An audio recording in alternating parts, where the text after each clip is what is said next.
Jiang Chen recalled when he was still in high school and the anime he saw a long time ago. The background was in a city similar to Penglai, except the city was not floating in the sea. A group of students with superpowers lived inside the city. There was an interesting setting that intrigued him. The female protagonist was a clone with superpowers.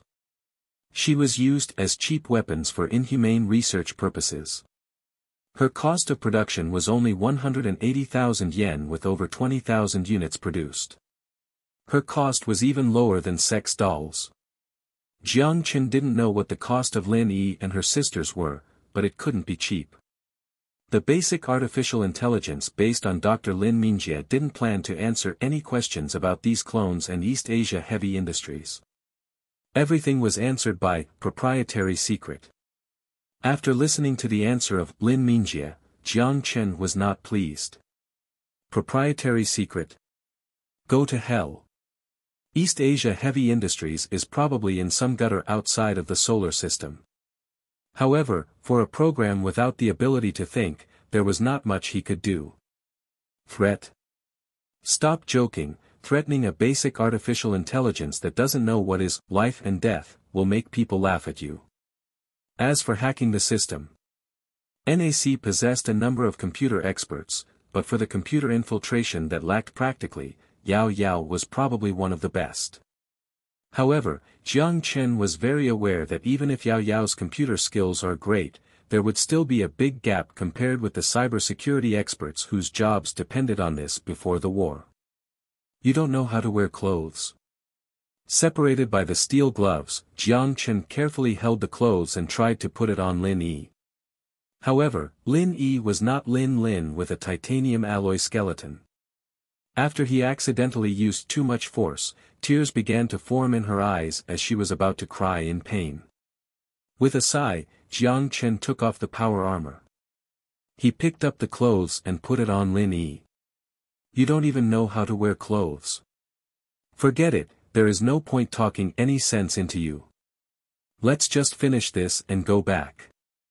Wait, your hands, no touching. It was fine putting clothes on her. If she didn't move around, it was an easy task. But her hands were moving and touching him while he was trying to do this very simple task, as if she just encountered something novel. Jiang Chen was not an expert in taking care of children, not to mention that he could not treat her as a child. The fine skin was like a finely crafted art. With genetic modification, they possessed beauty and body proportion no inferior to Lin. Even Jiang Chen, who encountered many beautiful women, found it difficult to concentrate. Finally, he put the one-piece uniform and the white coat on her. He raised his arm and wiped his forehead. Jiang Chen glanced at the more than 2,000 hibernation chambers inside the hull. The idea of 2,000 more giant babies gave him a headache. Lin Mingjie in the screen looked at him with intrigue, as he interrupted and suggested, "You can let the few people outside help you. At your current speed, I am afraid that you won't be able to put clothes on all of them by tomorrow. I didn't plan to get everyone out today." Jiang Chen looked at the man on the screen. "I need to consult someone before I receive these clones." "Who?" Lin. Lin Mingjie's expression showed a hint of surprise, but it quickly returned to normal. However, his expression did not escape Jiang Chen's eyes. "You seem to know something about Lin." Raising an eyebrow, Jiang Chen tightened the zipper for Lin Yi while examining the man on the screen. "Well, I know a little. When I was being programmed, my creator, Dr. Lin Mingjie, once told me about his daughter." Lin Mingjie did not conceal anything. After all, this private matter was not classified as proprietary secret. Naturally he didn't need to keep it confidential. "What did he mention?" Jiang Chen asked. "Mental tree diagrams, collective unconsciousness and unified behavioral models, as well as the principles of brainwave resonance, seem to be related to genetics and brain science." These words made Jiang Chen pause.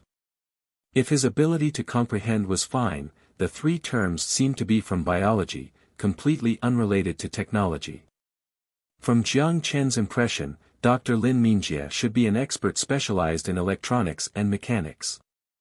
He devoted his life to searching for the mean to engrave the consciousness on the circuit board, replacing the flesh and bone with electric current and machinery, and becoming supreme. In order to bring civilization in the supreme direction, he even sacrificed his daughter's happiness. He even sacrificed his own body and sealed his own brain into small culture chamber. The stubborn madman was interested in a field he scorned. Jiang Chen silently recorded these keywords, climbed into the power armor, and picked up Lin Yi.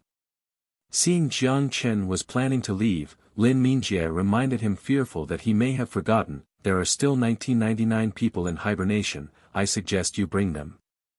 I will be back in the next 2 days. Without planning to speak more nonsense with the artificial intelligence, Jiang Chen left the room. Fortunately, Lin Yi could speak. On the way out of the fallout shelter, Jiang Chen told her his name, told her what she needed to pay attention to outside, and specifically mentioned to her not to touch everything out of curiosity. In addition to telling her basic common sense, Jiang Chen also asked her a few questions about herself. Although she lacked common sense, when he mentioned mechanism of deep brain wave action and nonspecific projection system of cortical thalamus, she could easily explain the concept and quickly recite principles. The difference made Jiang Chen question his university degree, his knowledge was inferior to a 3-year-old. Passing through the corridor and back to the elevator, Hu Qing rushed in his direction as he walked up to the door. For the girl in Jiang Chen's arms, he didn't even look at her. Although he didn't understand the relationship between the girl in the fishbone base with the same appearance, intuition told him that knowing too much would not be a good idea. So, he chose to ignore the topic. General, are you okay? For this overprotective night, Jiang Chen couldn't say anything negative and just smiled. I'm fine. It's very safe inside. I have a task for you. On your command. Hu Qing stood straight. Take your squad and secure this place. Without my order, no one can pass this door. Jiang Chen pointed to the ground and ordered. Hu Qing smashed his fist on his chest and saluted. Roger. Even if the general told him to fight the death claw, he wouldn't even raise an eyebrow. Imagine if one day you meet someone on the street who looks exactly like you. Your first reaction is definitely not to go up and shake hands with that person. Of course, it's impossible to encounter this scenario in reality. After all, the law limits the development of cloning technology, and modern society will not permit this type of experiment to be carried out. When Jiang Chen took Lin Yi back to the fishbone base by helicopter, it was already nighttime. It was inconvenient to arrange accommodations for Lin Yi, and he worried about her safety, so he took her home. And a problem soon ensued. Lin was going to encounter a sister she never met before. Who is she? Standing in the living room of the mansion, when Lin saw Lin Yi, her eyebrows raised up in anger and said with vigilance. Lin Yi seemed to be startled by Lin's action as she shrunk back behind Jiang Chen. Jiang Chen expected Lin to react this way. He let out a sigh and put his hand on Lin Yi's head to comfort her, before gently pushing her in front of Lin. Your sister. Somatic cell cloning, should she be considered your sister? Jiang Chen didn't know how to define the relationship between the mother and the clone, and even this statement ended with uncertainty in his tone. After all, no reference existed for such a case. I don't remember having a sister. Lin looked at Jiang Chen seriously and had a rare stern expression on her face. Then, she said a word at a time, tell me, where did you find this woman? He felt something weird with this question coming from Lin, but he couldn't explain why. Perhaps they heard the noise downstairs. Sun Jiao and Xiaoro also came down out of curiosity. When Sun Jiao saw the little girl standing behind Jiang Chen, she was obviously stunned, and then she looked at Lin with a strange expression. Your long-lost sister. Different from the reaction of her sister, Xiaoruo was intrigued by the situation. The pair of beautiful pupils focused on Lin Lin for a while before moving to the little girl hiding behind Jiang Chen. She began to giggle. It seems that we have to add a pair of chopsticks at the table. Lin Lin seemed to be ticked off by this sentence as she became enraged. Impossible. How could I possibly? How could I live with this person who looks exactly like me? This is too strange, there must be something wrong. Wait. No electronic eyes, she should not be a digitalized human. No. Lin Lin jumped beside Lin Yi and ignored the startled eyes. She reached out her devil claws and began to examine the counterfeit all over. But the more she examined, the more she was depressed and sad because of inexplicable jealousy and a mixture of other emotions. A pair of chopsticks? Jiang Chen's expression became awkward. He didn't tell Lin Lin that at the bottom of Poyang Lake, there were 1,999 more clones still lying in the hibernation chamber, ones who used her as the blueprint. In the living room of the mansion, the head of the family, Jiang Chen, decided to hold the first family meeting in a long time to discuss what to do with Lin Yi. Even Yao Yao attended the meeting in her loose nightdress and bunny slippers, overwhelmed with sleepiness. He didn't remember what they discussed about the last time they had a meeting. Those attending held expressions of curiosity, inquiry, anger, or sleepiness. Jiang Chen cleared his throat, cleared his mind, and began to narrate the story. From the conversation with the director of Fallout Shelter 118 to the treasure he opened at the bottom of Poyang Lake. This is what happened. Half an hour passed as Jiang Chen explained what had happened. Jiang Chen looked around at the women with helplessness. I want to hear your opinions on this little girl. Jiang Chen paused and looked at Lin Lin, who was sitting next to Lin Yi, pouting. Of course, the most important thing is Lin Lin's opinion. Lin Lin didn't expect Jiang Chen to suddenly put the focus on her. She immediately blushed and became embarrassed. Me. After all, they're your clones. There are still 1,999 more sleeping at the bottom of Poyang Lake, cloned from your somatic cells. Jiang Chen looked at Lin Yi, who was sitting in the corner of the living room not far away. You have the power to decide whether to accept her or not. When Lin Lin heard Jiang Chen's words, she lowered her head in distress. What should she do? She was also unsure. Although Lin Lin likes to badmouth people, she has good qualities, and could even be described as kind. Although she couldn't accept the counterfeits cloned through her own DNA, both physically and psychologically, she also couldn't make the cruel decision about their fate. After some internal battles, Lin Lin bit her teeth and finally made up her mind. Accepting them is not impossible. When he heard Lin Lin's words, he let out a sigh of relief and thanked her with a smile. Lin Lin's face turned red and she looked away, whispering. This is not for you, don't overthink it. 2,000 scientists would be really important to Jiang Chen, but he couldn't completely ignore the feelings of the people around him. Lin Lin accepting them would be the best possible outcome. If not, he wouldn't force her. They could still prove to be valuable if isolated away from others in the bottom of Poyang Lake or Camp 027. However, the efficiency would be lower, and it would remain as something in Lin Lin's mind. Since Lin Lin expressed her willingness to accept the 2,000 clone sisters, Sun Jiao, Xiao, Ao Yao naturally didn't disagree. Only after solving the big problem of stay or leave, there was still a big issue in front of everyone. The key is where are they going to live? Sun Xiao's index finger gently touched her lower lip as she said, thoughtfully, if there are only 1 or 2 pairs of chopsticks, it doesn't matter, but 2,000 more pairs of chopsticks. Sun Xiao looked at Jiang Chen with concern and raised a very real problem. Even if our mansion doubles, I am afraid we can't fit so many people. Where are they going to live? This is indeed a problem. It was impossible to put 2,000 Lin Lins inside the mansion, but anywhere else, it would be hard to be reassured. After all, their minds are no different from children. They are not ready to be contact with survivors yet.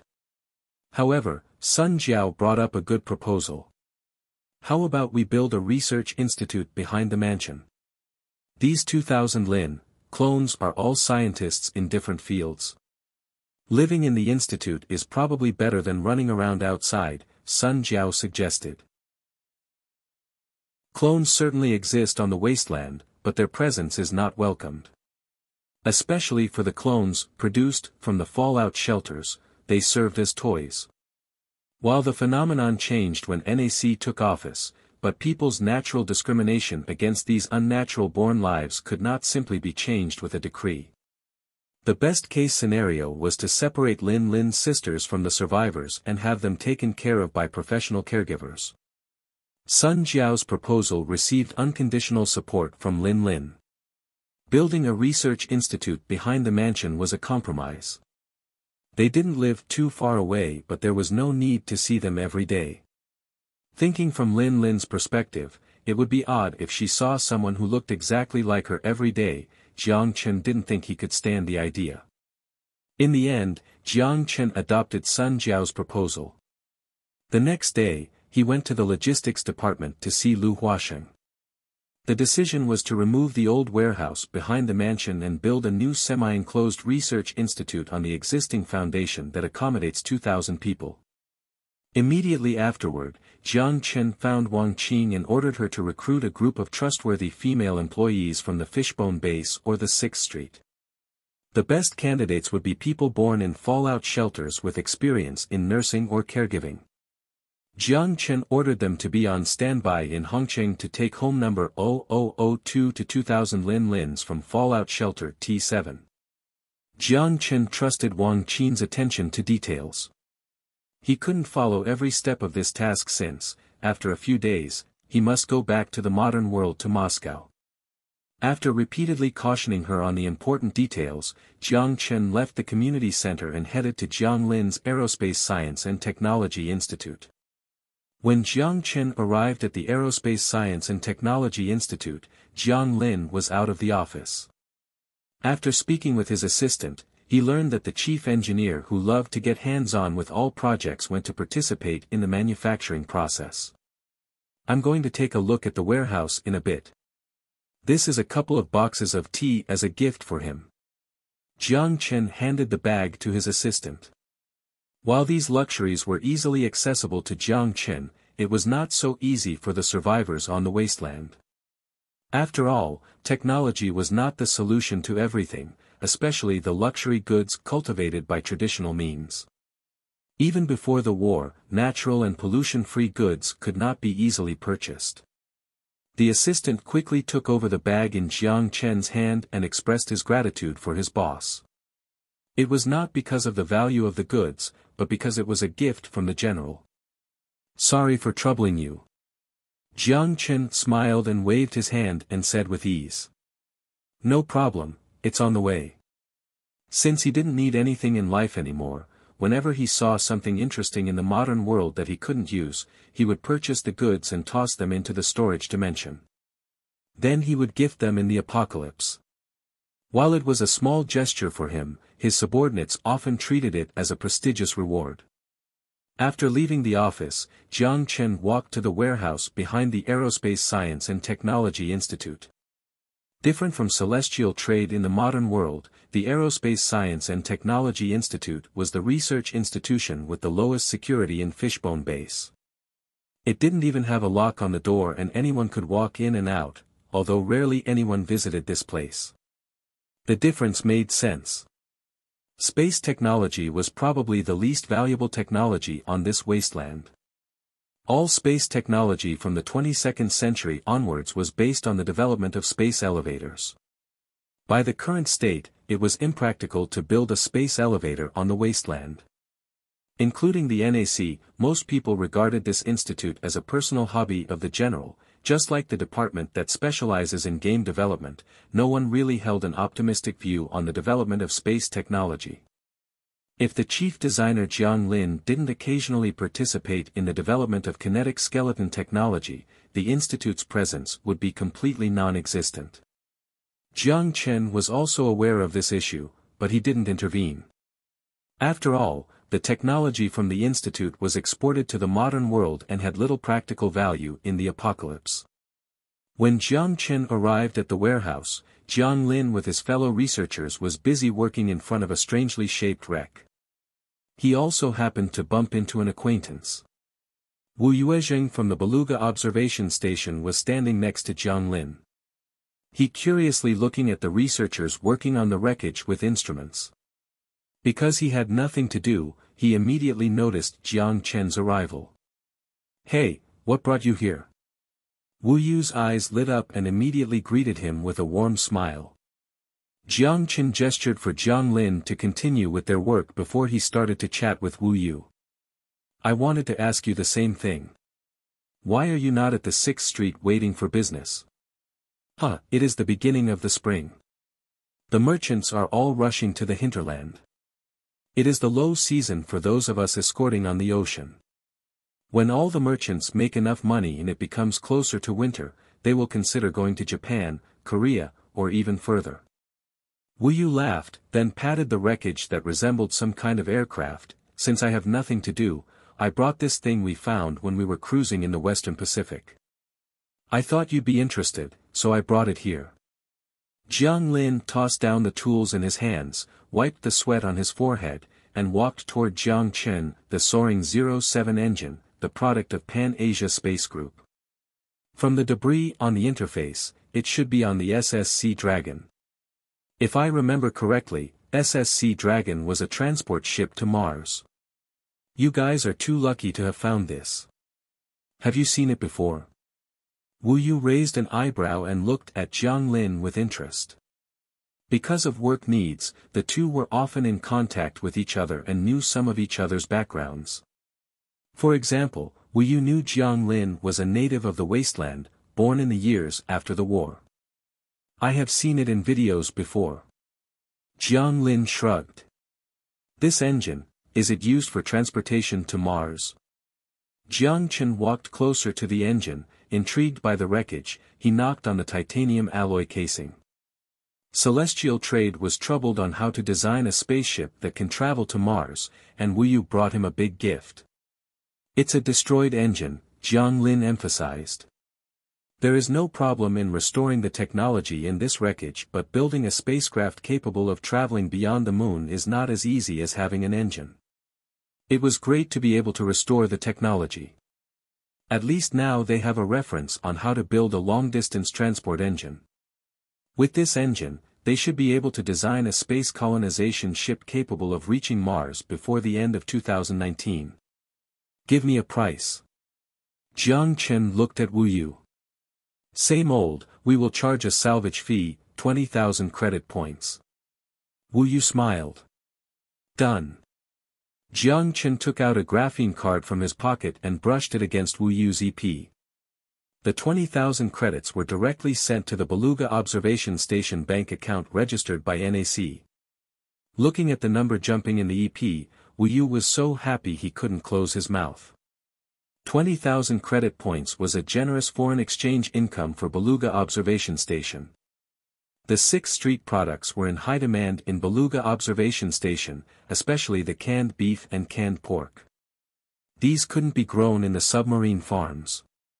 As for steel, aluminum, and even rare earth materials, those were even in higher demand as he must purchase a large number of shipments every quarter. And that was Jiang Chen's goal. He was not afraid of the Beluga Observation Station making money off of him. Only by making money would they try their best to salvage parts for him. These things offered no value other than scrap metal, but in his hands, no amount of canned food and instant noodles could equate to their value. After receiving the payment, Wu Yu did not stay for long. He had some small talks with Jiang Chen for a bit longer before departing. After Wu Yu left, Jiang Chen asked Jiang Lin to store the engine first. The institute would start the reverse engineering process to create the blueprint, then send the prototype with the blueprint to the warehouse in his backyard. After these instructions, he pulled Jiang Lin aside and handed him a folded blueprint. The main purpose of his visit to the Aerospace Science and Technology Institute was not to examine the engine, but to design a piece of technology, or a weapon for him. After taking the drawings from Jiang Chen's hands, Jiang Lin frowned.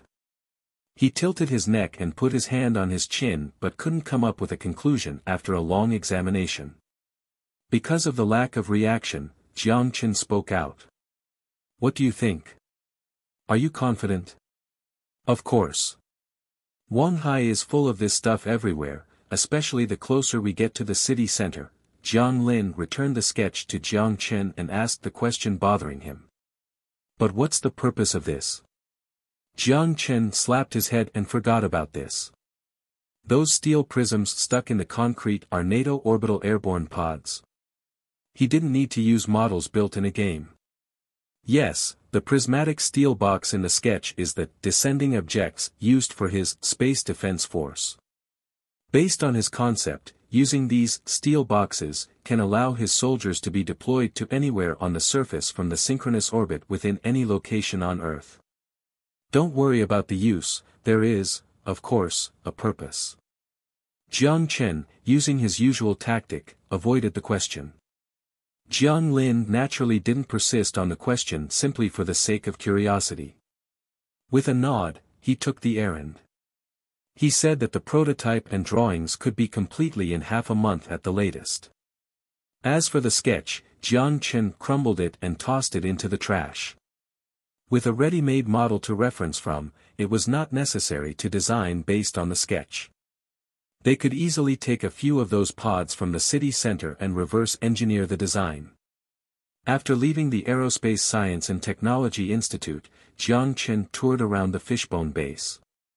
Almost 4 years passed, and the base received a new look every year. He couldn't even recognize some places anymore.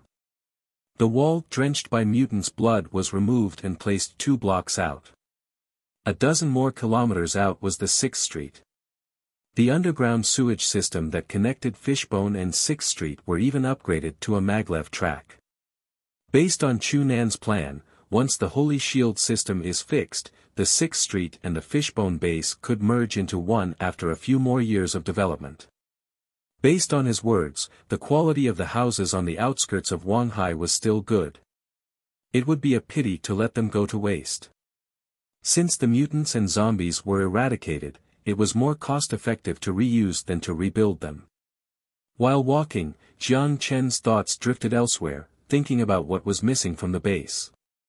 What is missing? It seems that nothing is missing. The 2nd and 3rd Garden of Edens were entering production. Not only vegetables and fruits were being produced, but cloned pigs, cows, and sheep were also being bred. Together with canned sugar and mud crabs imported from Ezhou, food was no longer a rarity in Wanhai. Even the poorest citizen could afford meat every week. For this very reason, his personal prestige reached an astounding height. On the wasteland, the person who can make everyone feel safe, feel full, and feel warm, the person will be well deserved of being called the savior. It is no exaggeration to say that even without things like citizen ranking, knight medal, and honor collar, no one would rise against him. When Jiang Chen strolled back to his home, he still couldn't think of what was missing in the base. While pleased with the work of his subordinates, he felt somewhat lonely. He was more than happy to give autonomy to his subordinates, but now that they have all matured, he realized that he was no longer helpful. Shaking his head with a smile, Jiang Chen threw these thoughts out of his mind and pushed open the door. He would be crazy to worry about positive changes for the base. The next day, the engineering team began the construction of the research institute. The foundation was already in place and the building didn't need to be high. With the construction speed of the Fishbone engineering team, it would at most take 2 weeks to complete. Jiang Chen spent his time walking around and increasing his presence in the base. At night, he fed the 2 kittens and indulged in the gentleness of the sisters. Time passed quickly and in a blink of an eye, half a week passed. As the artificial intelligence said, Lin Yi's learning ability was impeccable. In just a few days, she learned how to wear clothes, eat, go to the bathroom and take a shower. She even learned some common sense like drying her hair before going to sleep. The artificial intelligence was not accurate about a point, that is, she actually knew these things. Like clothes, chopsticks, towels, since she knew what they are called, of course, she knew their purpose. However, these bits of knowledge were stored in her mind and not habits. After all, from the embryo to her complete form only took up to 2 or 3 weeks. Jiang Chen even suspected that she didn't even live a normal life for a few days before being placed in the hibernation chamber. She must immediately start learning in deep sleep. On the other hand, Lin Lin's attitude also changed a lot. From the initial exclusion to alienation, she now grew closer to her sister. Although the two sisters looked identical, they could easily be distinguished. For example, Lin Lin, who is a digitalized human, has a black and red pupil, pale skin, and fairy-like silver hair. Lin Yi's hair was black. Although her skin was pale, it was more similar to Asian skin tones and not as exaggerated as Lin Lin. In order to make the difference more obvious, Lin Lin also demanded Lin Yi to not keep the same hairstyle as her and to not wear the same clothes. Although they didn't have the same clothes to begin with. The strange thing was that Lin Yi, other than Jiang Chen who she encountered first, listened to Lin Lin the most. While she didn't follow every command of Lin Lin, she followed most of them. She followed Lin Lin every day like a pet. So one day, she also discovered a special function, the ability to communicate with Lin Yi through consciousness. It was a mysterious feeling, even Lin Lin didn't understand it. Two people didn't even speak, didn't even look at each other, and didn't even need to be in the same room, but after they entered a certain state, they can understand each other's thoughts. The state was quite stable. Lin Lin didn't understand the mechanism behind the state and even made a fool of herself quite a few times. Jiang Chen and Lin Lin herself didn't know if this was positive or negative. They also didn't know what will happen after the rest of the 1999 sisters wake up. But in any case, it was an incredible discovery. After a few days of pondering, Lin Lin was still confused about the connection between her and Lin Yi. In her words, it seemed that there was an invisible cord between their brains. When a voice called her, if she responded, she could sense the connection with Lin Yi. The connection was mysterious. Not only were thoughts shared, but even things that were difficult to describe, such as thinking, knowledge, and experience could be shared through this connection. In a nutshell, it was like two servers connected in parallel. Because the digitalized human possessed computation power comparable to the quantum computer, Lin Lin would be the host. Lin Yi held the knowledge of mechanism of deep brain wave action and nonspecific projection system of cortical thalamus. Although this knowledge was outside of Lin Lin's field of research, Lin Lin could burrow this knowledge stored in Lin Yi, like burrowing a hard drive, via this connection. It was hard to describe the feeling. Jiang Chen thought about it himself. If Lin Lin and her 2,000 sisters were put together, it was similar to forming a large, integrated chip supercomputer with biological kernel. Lin Lin did not deny this statement, but neither did she agree. She was uncertain herself if it worked the same way on 2,000 people as on one person. After all, before the war, cloning was the taboo of science. Even if someone conducted experiments in secrecy, the state-level secret would not be accessible by everyone. There was no precedent or reference for them to consult.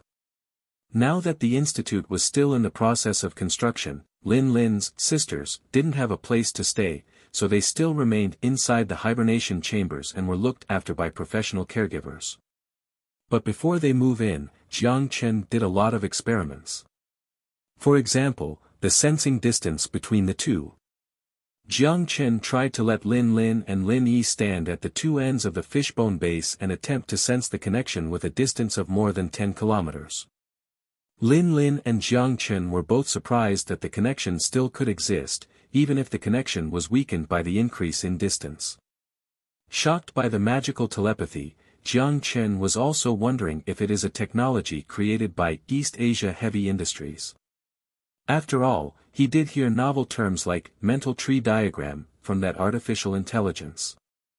Jiang Chen not for a second believed that they were a proper corporation. Applying the logic of the modern world, Dr. Lin Mingjie was just a poor scholar that owed an astronomical amount of debt. Even if a paper of his was published by the Science Ethics Committee and attracted the attention of big companies, it just doesn't make sense for him to receive such a high budget. Money doesn't grow on trees, even for megacorporations. Jiang Chen reflected on this and thought he gave a generous amount of funding to his scientists, but he couldn't just let them freely spend it. Every project must go through the approval process, and it's detailed enough that he knows where every single dollar is spent. He just couldn't fathom the idea of using the budget to build a fallout shelter to work toward the glorious destination of Supreme. In the end, even using the cells of his daughter to clone 2,000 copies to send them to the future. As long as the management of East Asia heavy industries were not stupid, there was only one possibility. Dr. Lin Mingjie was just one of their pawns. And this company couldn't just be a company.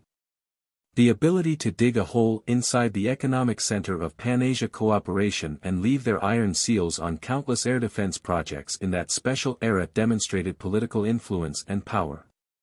However, Jiang Chen still couldn't comprehend one thing.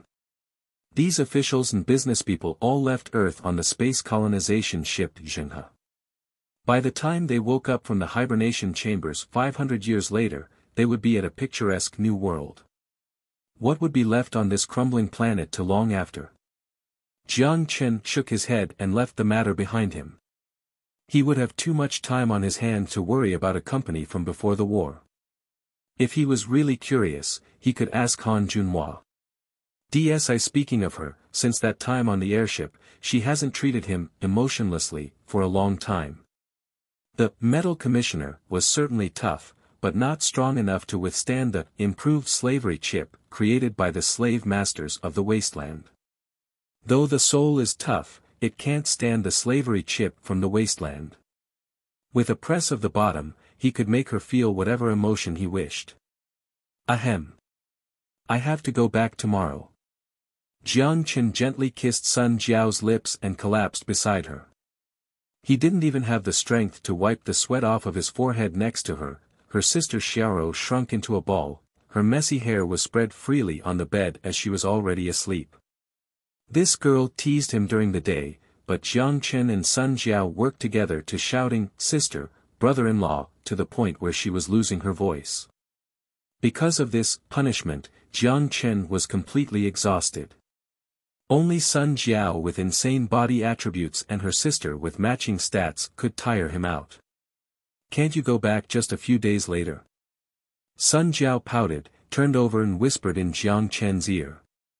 She was just like a cat seeking for attention as she nibbled on his ear. I also want to stay here all the time. Jiang Chen closed his eyes, it's so relaxing here. He was being truthful. He originally planned to be a wealthy man in the modern world, but ambition grew. Once it swelled to the point where he couldn't control it anymore, he lost his opportunity to just be ordinary. When he learned that a space colonization ship was on its way to his hometown, he had to do something. You are just sweet-talking me. Sun Jiao was still pouting.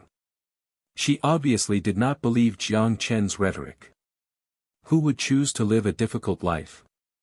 She told Jiang Chen more than once that when Lin invents the ability to travel to the modern world, the first thing she will do is resign as the wife of the general. She will leave this wasteland to enjoy the life of the 21st century. She was not interested in caring about the daily lives of the survivors. If she could neighborhood, why be a king in the slums? If it was not to help Jiang Chen and she happened to be free, she wouldn't have collected so much burden for herself. Whenever she thought about Jiang Chen leaving her to enjoy the life in the modern world, then tease her constantly with videos and photos, Sun Jiao gritted her teeth and took a bite of Jiang Chen's shoulder before sitting on top of Jiang Chen again. Hey! Are you a dog? Wait, what are you doing? I am not full yet. Sun Jiao's eyes narrowed. With a smirk, she put her finger under Jiang Chen's chin. The same sadist vibe used on her sister once again appeared. Don't move. Wait, my resilience is not as strong as you, can we continue tomorrow? It's already past 12, I need to sleep. Looking at the smirking face approaching him, Jiang Chen didn't know if he should laugh or cry. The resilience buff meant that even 10 Jiang Chen could not match Sun Jiao. Especially since he had already emptied his load when he was punishing Xiaoro. His legs were already shaking. That is not up to you. The watery pupils turned around, and Xiaoro who woke up was looking curiously in their direction. There was not a trace of tiredness on her face. Xiaoro, help me pin him down. Okay, sister. Sun Xiaoro smiled and hugged Jiang Chen from behind. She used her arms to hook onto his arms. With eyes that spoke, she looked at Jiang Chen through the reflection in the mirror. Brother-in-law, don't move. The back of his head rested on two firm gentlenesses. Even if he wanted to resist, he didn't have the energy anymore. He could only watch the smirking Sun Jiao move closer and closer to him. Jiang Chen sometimes felt that the way Sun Jiao smirked really resembled him. No, to be precise, the sadist side that he occasionally would reveal probably came from her. Looking at the peaceful face, Jiang Chen leaned down slightly and left a kiss on her forehead. After a night of rest, he regained most of his energy to avoid disturbing the two women. Jiang Chen gently quietly moved off of the bed. But as soon as his center of gravity left the bed, his legs couldn't help but tremble and he almost fell down face first. He turned around and was about to glare at Sun Jiao. However, when he saw the joyous face deep in sleep, he suddenly lost his temper. He gritted his teeth and limped toward the door. Because of the side effects of the inhibitor plus mild anemia, Yao Yao usually had a difficult time getting up in the morning. Xiaoro was responsible for breakfast on weekdays. Now that Xiaoro was still recovering and Sun Jiao was sleeping in and it would be hysterical to count on Lin Lin, the burden naturally fell on the head of the family. Although Lin Lin was never interested in cooking, she never compromised on food.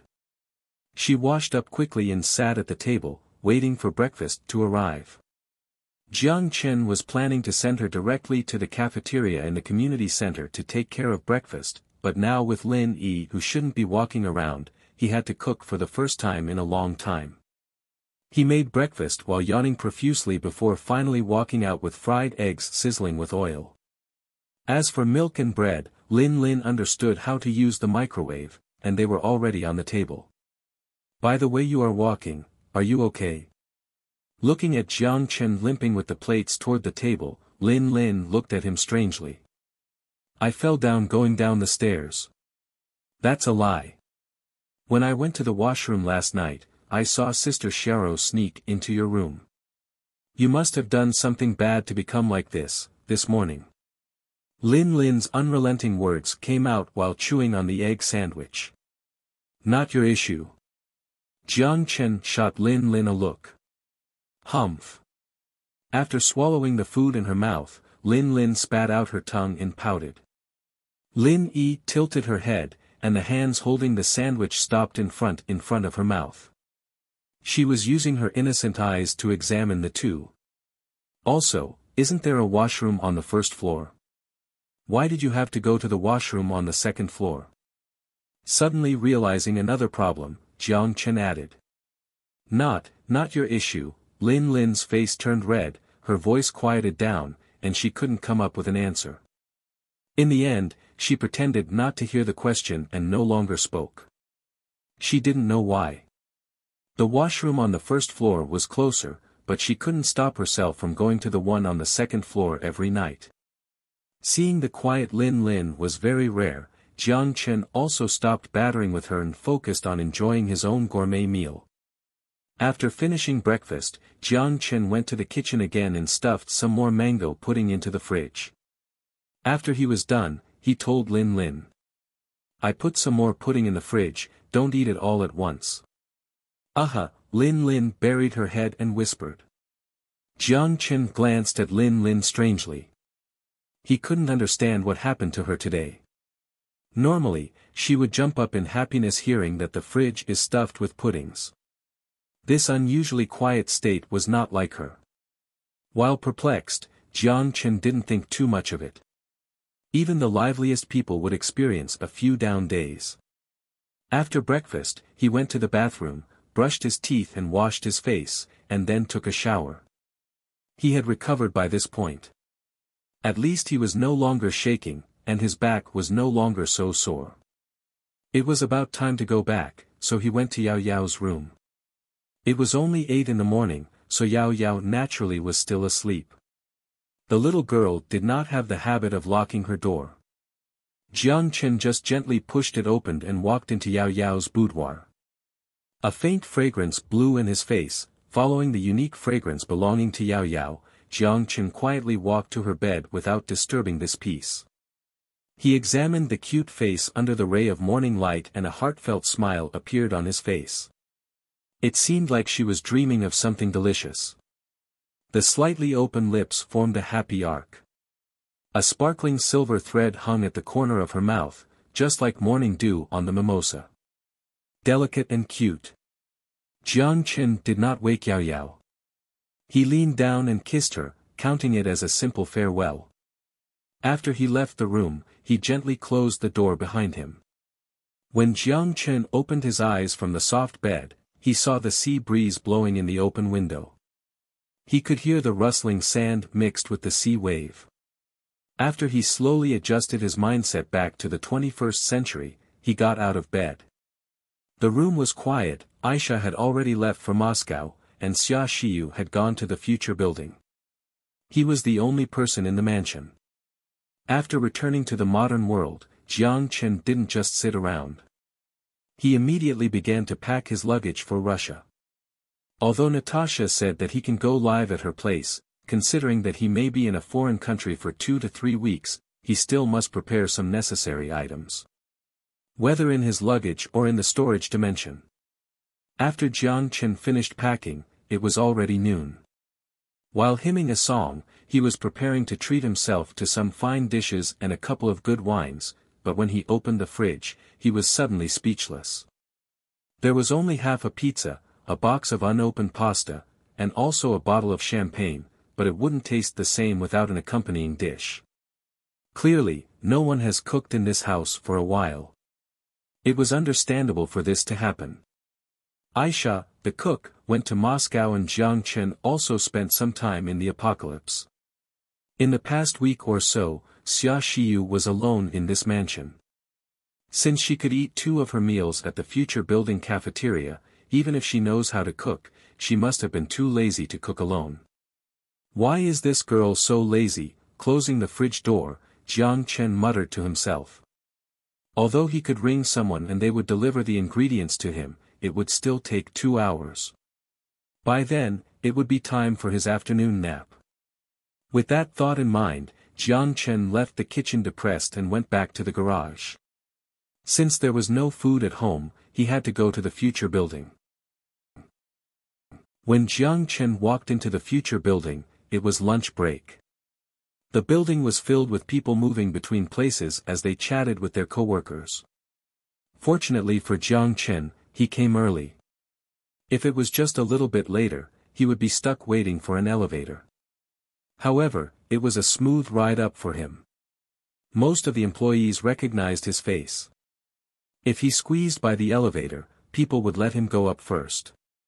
When he came to the Western restaurant on the top floor, Jiang Chen followed the window and saw Xia Xiyu sitting by the window. Regardless if he was at the office or not, this spot was exclusive reserved for him. And the spot across naturally belonged to CEO Xia. Jiang Chen ordered a beef cheese risotto and a vanilla ice cream. Then he took the plates and walked over to his spot. Seeing someone sit across from her, Xia Xiyu raised her head slightly. When she saw the person in front of her, her eyes burst into color, but then she noticed that she was still at the company and her expression quickly resumed to her serious and reserved state. "Did you miss me?" Jiang Chen raised his eyebrow and looked at her. The long, black hair was tied behind her head, the black frame glasses rested nicely on her pretty nose, her skin was as pristine as new snow, and the clean and elegant black professional dress didn't hide her beauty but amplified her innate standoffish temperament. He must admit that watching a beauty eat is both a spiritual and physiological enjoyment. The two fingers holding onto the silver fork, gracefully sending vegetables covered in salad dressing into her red mouth. Her lips were moistened by the tomato juice, and white salad dressing covering the corner of her mouth made him begin to fantasize. Biting a small tomato, Xia Xiu continued to maintain her cold appearance and made a sound with her nose. Humph, what's the use of missing you? You don't come back anyway. I'm back now. Jiang Chen, with thick skin, smiled. He put his hand on his chin and examined her for a long time. When Xia Xiu began to blush, he stopped harassing her with his eyes and said seriously, "You became even prettier in just 1 week." Her cheeks were covered by a red hue, and she rolled her eyes before continuing to enjoy the tomato in her salad. Although she didn't say anything, the love flowing out of her watery eyes vividly rendered her thoughts and longing for him. Jiang Chen couldn't resist any more and hurriedly finished his lunch. When Xia Xiu was about to go back to the office, he stopped her at his door. Perhaps he missed her too dearly as everything came so naturally. Jiang Chen closed the door behind him and pushed her against the door. Without saying anything, he kissed her seductive lips. The beauty between his arms only resisted for a moment before Jiang Chen felt the hands pushing against his chest slid behind his back. They were no longer pushing him away but turned into an affectionate hug. Jiang Chen was being naughty when they kissed. Not only was he searching for her slippery tongue, but the hands behind her back was also searching. He even unclasped the hook inside her clothes. Her lingerie slipped down, and her body shivered for a moment. She wanted to hide, but her back was already against the door. Even if she could hide, Jiang Chen wouldn't let go of this little lamb. Normally, Xia Xiu would say, "Pervert." But now her mouth was covered. She could only make sounds and it was impossible to distinguish her words. Seeing the ineffectiveness of her resistance, Xia Xiu, who has always adhered to her principles, also softened.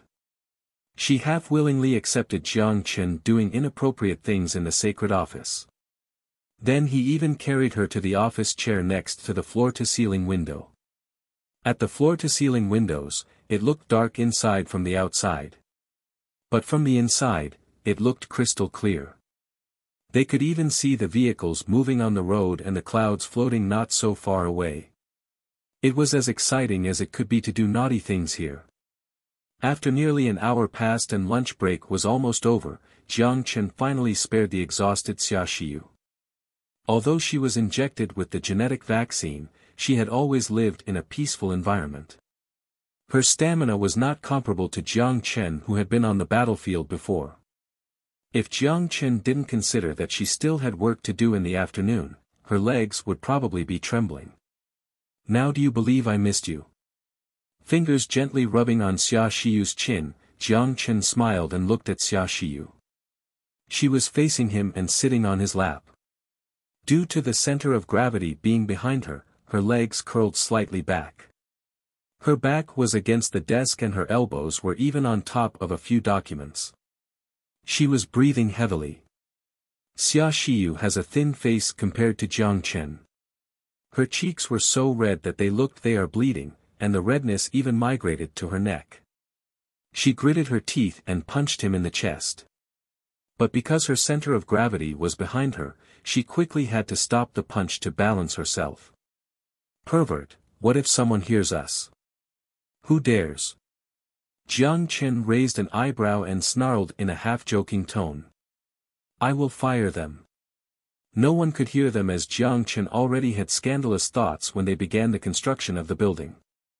His office's sound insulation was designed according to state-of-the-art sound insulation technology. Even if someone pressed their ear against the door, it would be impossible to hear a sound. But then again, who was bold enough to put an ear on the door of the president's office? "Fortunately, your office is on the top floor, or you will have to fire the whole company." Xia Xiu mocked. Jiang Chen smiled cheekily and avoided answering the question. "You must be tired, let's change positions." Before Xia Xiu could respond, Jiang Chen used his arms and carried her between his arms. Just then, Jiang Chen noticed that the feet wrapped in black stockings was missing a high heel. "Should I help you pick up your shoe?" Xia Xiyu held on to Jiang Chen and pressed her burning face against his shoulder to hide her embarrassment.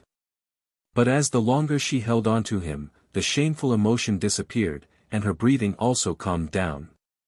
Perhaps the standoffish mask was worn for too long. She loved the feeling of being between the arms of her loved one. Jiang Chen, who wanted to tease her, swallowed his words and just quietly hugged her. Without the need to think about anything, she was being held quietly. Because it was so comfortable, soon her breathing turned rhythmic and she fell asleep. Happy times are always short-lived. At the end of the lunch break, Xia Xiyu first opened the door of the office to peek outside. From the tiny gap, she observed the situation in the corridor. After confirming that there was no one in the hallway, Xia Xiyu flashed out of the door and fled back to her office. Seeing no one found her abnormality, Xia Xiyu had a sigh of relief behind the door. She sat back at her desk, took out her mirror, fixed her bang, and carefully checked whether her appearance looked odd. Although she already checked once in Jiang Chen's office, it is never a bad idea to check again. However, what Xia Xiyu didn't know was that what happened during lunch break is obvious to anyone with some experience. For example, the young assistant who makes tea and sorts documents every day. Although she just graduated not long ago, she knew exactly what happened during lunch break with just a glance. Some things can't be hidden, such as the hue of her neck and her cheeks, and the fact that she was intermittently blanking out. While making Xia Xiyu coffee, the little girl also estimated that CEO Xia at least climaxed twice in the span of that hour. It was only a thought in her mind, as she would never dare to let this slip out. But with how satisfied CEO Xia looked, the little girl also began to fantasize. When she returned to her desk, she was sorting out the documents while daydreaming. If she was in the president's office, would she resist or be obedient? After Xia Xiyu left, Jiang Chen sprayed air freshener throughout the office, then cleaned up the scattered documents that fell off the table. Xia Xiyu was going to help him clean up, but Jiang Chen declined her kind offer. It was best for her to go back to her office before people returned to work. While very few employees worked on the top floor, other than the assistants, most of them were executives of the group. If people accidentally saw her sneaking out, it would be damaging to her prestige. In the afternoon, Jiang Chen met with the president of Hua Electricity Group. I have long heard of Mr. Zhang's name. Allow me to introduce myself. I am Jia Zhengrong. This time I represent Hua Electricity Group. I would like to make an inquiry about nuclear fusion power generation. When the 50-year-old man saw Jiang Chen, although he was much older than Jiang Chen, he did not act entitled. He not only smiled and greeted him but also was the first one to extend his hand. His flattering words even made Jiang Chen smile. From the changing attitude of these state-owned enterprise bosses, Jiang Chen began to feel the growing international status of celestial trade. However, a few flattering words wouldn't sway the negotiation. These officials are experienced in the political world. While they may not have good technical understanding, they certainly know how to use the right rhetoric at the right time, so conversation was their strong suit. For the compliments of Mr. Jia Zhengrong, Jiang Chen only smiled and did not let it get to his head. Australia and Malaysia took the lead in completing the submarine cables. At the beginning of this month, the grids were connected. The electricity prices of both countries were reduced by half and they were gradually becoming cheaper. Countries that previously held a speculative view suddenly couldn't wait anymore. Nippon was the first to react. Before the UA pressured the Nippon authorities to obstruct the construction of the Sumitomo Group so that the project that was originally planned for completion at the beginning of this month had yet to start. Now that they saw results in Australia and Malaysia, the Prime Minister with a reserved attitude immediately took a proactive stance. He no longer cared about the external pressures and brought the construction of the submarine cable onto the country's agenda.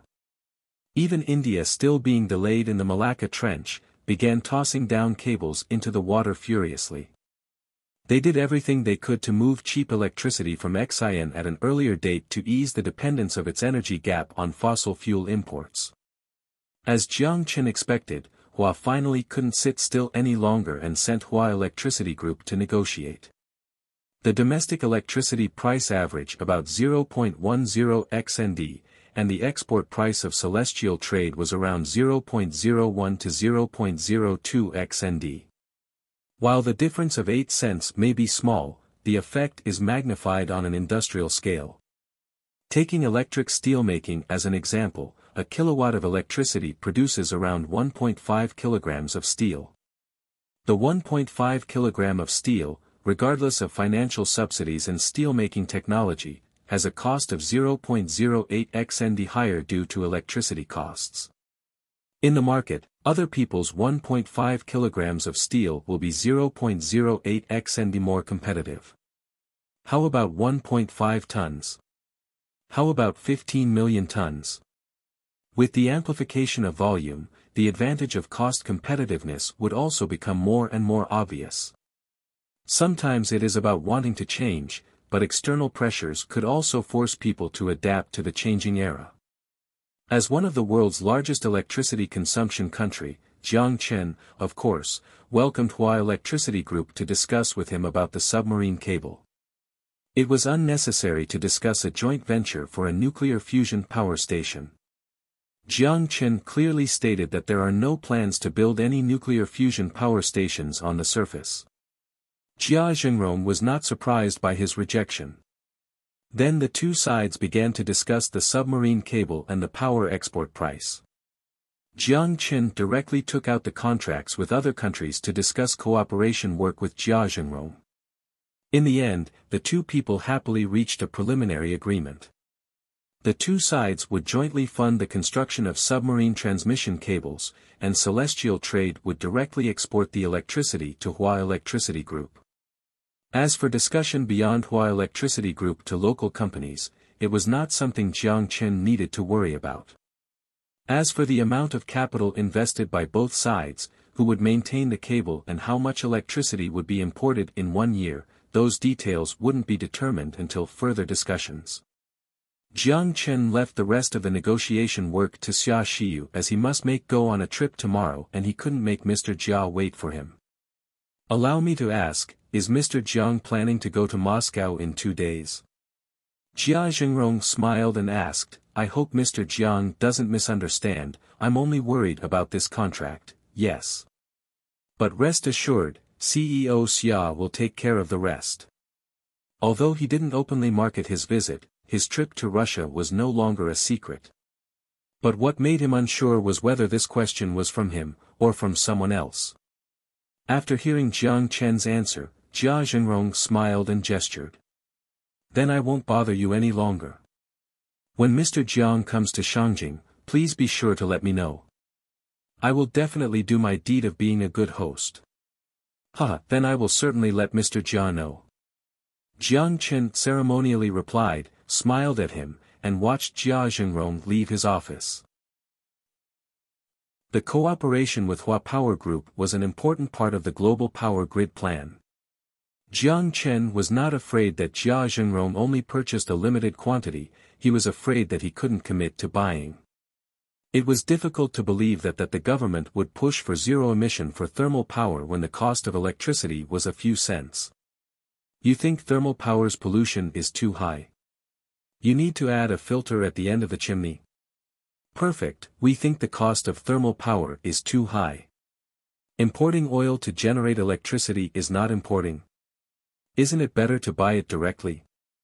When this transmission line is signed, you don't have to worry about energy subsidies. The power station can be directly shut down and a large amount of money can be saved. With this spare cash, it was better to send more benefits to employees, organize study abroad trips and upgrade the vehicles of the leaders.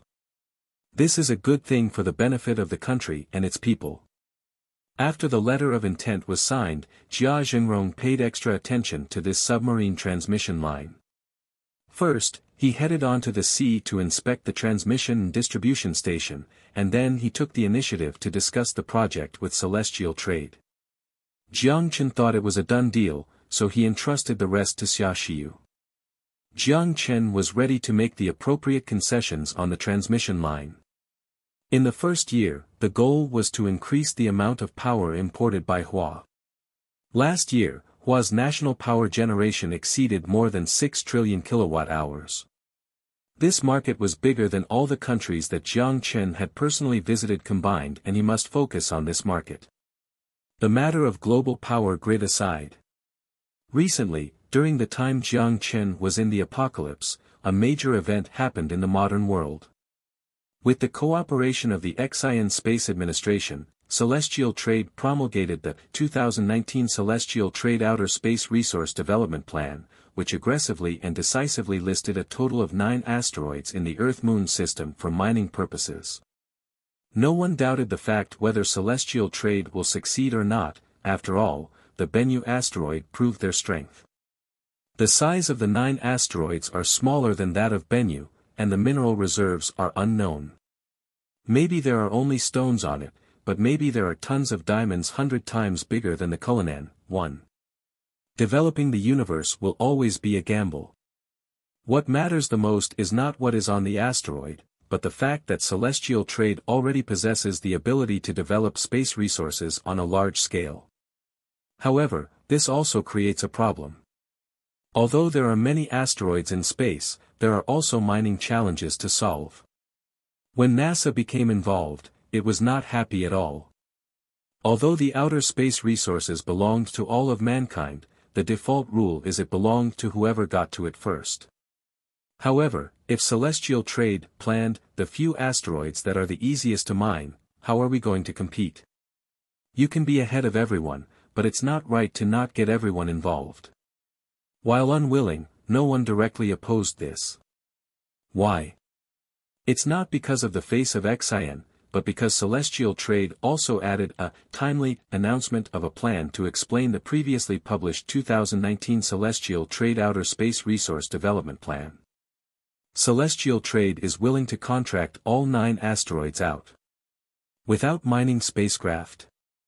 It doesn't matter, Celestial Trade can lend it to you. No transport ships.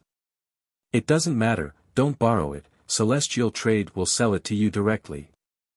As long as the minimum output value specified in the contract is mined within the contractual deadline, the asteroid's contractual right is still yours.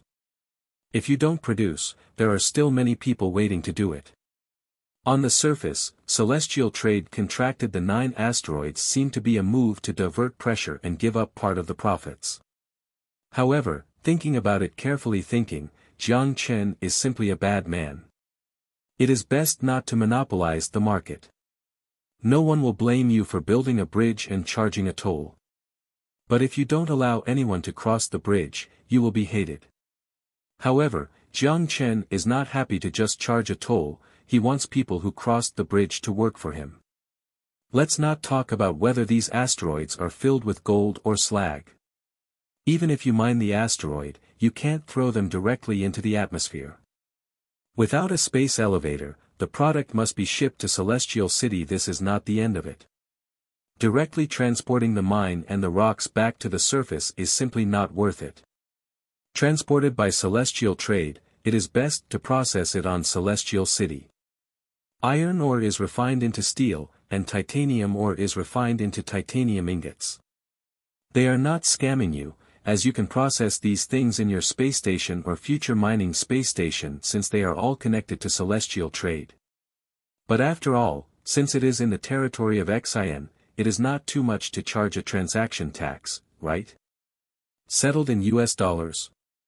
Sorry, the law already stipulates that only one currency is recognized in Celestial City, and that is the Xian new dollar. The ingots that you produce, whether you send them to the surface and sell them to the international market or sell them directly to the local factory in Celestial City, no one will intervene. The export of mineral ingots is the same as the export of ore, there is no need to pay export tax. At most, a space elevator transportation fee is charged, and port management and usage fee are also charged on the surface. After several taxes and charges, all that money will basically enter the pockets of celestial trade. The cost of these ingots is still lower than the average price of the international market. These have nothing to do with the relationship between supply and demand. It is purely because the quality of space ore is too high, and the impurity composition is relatively low. With celestial trade's mining and transportation equipment, the cost is extremely low. You don't have to worry about environmental protection, and you don't have to pay a series of additional taxes such as mining tax, education, and urban construction. The asteroids in outer space don't have local governments associated with them. It belongs to whoever mines it. Although they have to pay various fees to celestial trade, you are still saving in the end. Celestial trade is not monopolizing the market, but you have to give us some of the profit. As for renting equipment and selling transport ships, Jiang Chen had other plans. You want my technology? Easy, I will sell it directly to you. Since it is impossible to transport this down the space elevator. Although I have sold this to you, you can only use it in celestial trade. If you want to try hard landing, take out the parts from the wreck and study it, that's fine too. Celestial trade will revoke your safety qualification certificate. If you want to buy it later, I will not sell it to you. As for reverse engineering, when the technology is separated by a large enough gap. Even if I sold the prototype to you, you must have that theoretical foundation to study it. Jiang Chen thought he was a genius. Celestial trade will not need to pay a single cent and all the risks are borne by his international friends. In the future heavy industries will only increase its production capacity, producing transport ships, mining ships and space stations. Future mining will constantly process the ores mined in its ore processing units. If these 9 asteroids are all developed by future mining, then even with 10 times the size, future mining will not be able to develop all of them.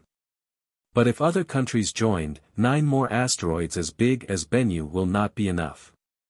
While celestial trade gave up some, it gained more in return. Not only that, celestial trade can use other people's money to improve its own production capacity. Where could celestial trade find a better deal than this? 1. The Cullinan diamond was the largest gem-quality rough diamond ever found. The 2019 Celestial Trade Outer Space Resource Development Plan was like a giant rock tossed into the middle of a quiet lake. Investors from different countries flocked in along with the immigrants. XIN welcomed its third immigration wave, and the scale was far greater than the previous 2 waves, even surpassing the sum of the previous 2. More houses were being built in Celestial City, but the city still couldn't catch up to the population growth. With the increase in the development of space resources, new industries were born and new gadgets appeared in the market in this city, floating around the synchronous orbit every day. Those who originally held a pessimistic view of the commercial value of the space elevator put down their dignity and poured into XIN. Anyone could see the business opportunities and broad prospects. If XIN was only an ideal immigrant country a year ago, it was now a paradise for immigrants. Talents from all walks of life could find a suitable job in Celestial City, even if they didn't know how to do anything before. After half a year of training in the Astronaut Training Center on Ange Island, they could even pilot a spacecraft on the geosynchronous orbit. These immigrants were not only from Hua but also from the other side of the globe, such as Canada, the United Kingdom, nearby Southeast Asia and distant Russia. Police drones helped to maintain order. These immigrants from all over the world didn't ruin the security of XIN. Instead, they brought their culture to the new country and contributed to the diversification and compatibility of the country's diverse culture. It wasn't just grassroots movement but also international capital. After the development forum, private companies already had a taste of the opportunities available. With approval from their government, public institutions linked to the aerospace sector also joined in. They had begun to develop their own space technology with the help of the space elevator platform. Everyone wanted to participate, and no one wanted to lag behind in the undeveloped space.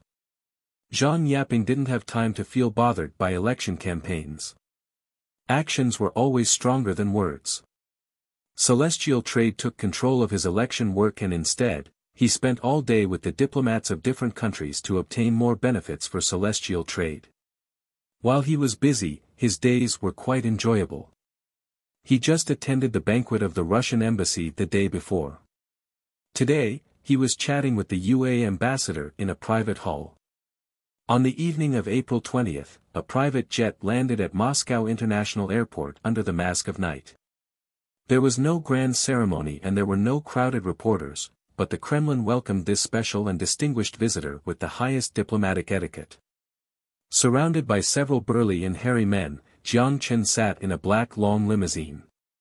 He couldn't tell the name of the vehicle from the outside, but the lavishness inside made him think about purchasing one for himself.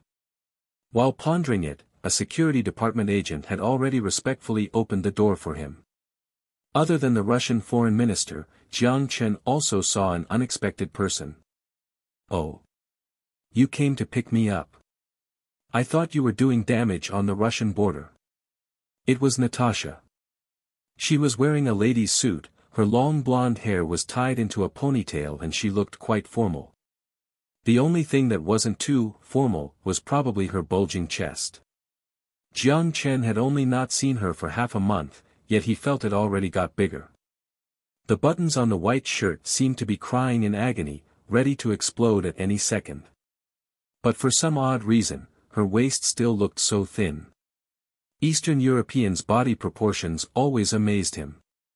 Natasha didn't care about Jiang Chen staring at her chest, but she expressed a considerable degree of dissatisfaction with his first sentence, and she retorted back, "Let me correct one point: intelligence gathering and causing destruction are two different things. Please don't take the nature of my work and, ahem." The Russian who was sitting directly across from him coughed, and Natasha quickly closed her mouth.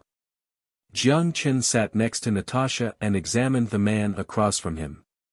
Of course, he knew the identity of the foreign minister. But what alerted him was that from his attitude, Natasha's identity didn't seem so simple either. At least, unlike ordinary intelligence agents. "Welcome to Moscow, Mr. Jiang. My full name is very long. According to the language habits of the Han people, you can call me Smirnov." Unlike his burly appearance, the voice of Mr. Smirnov was courteous, and his standard Mandarin was good enough for him to be an announcer. He seemed to be a natural at diplomacy. "I am Jiang Chen." Jiang Chen smiled, shook his hand, and began to chat. The two didn't discuss any work in the car and just chatted about all things. Smirnov was an interesting person. While he didn't talk much, he could talk about many topics. They discussed football, gold, then went on about fishing.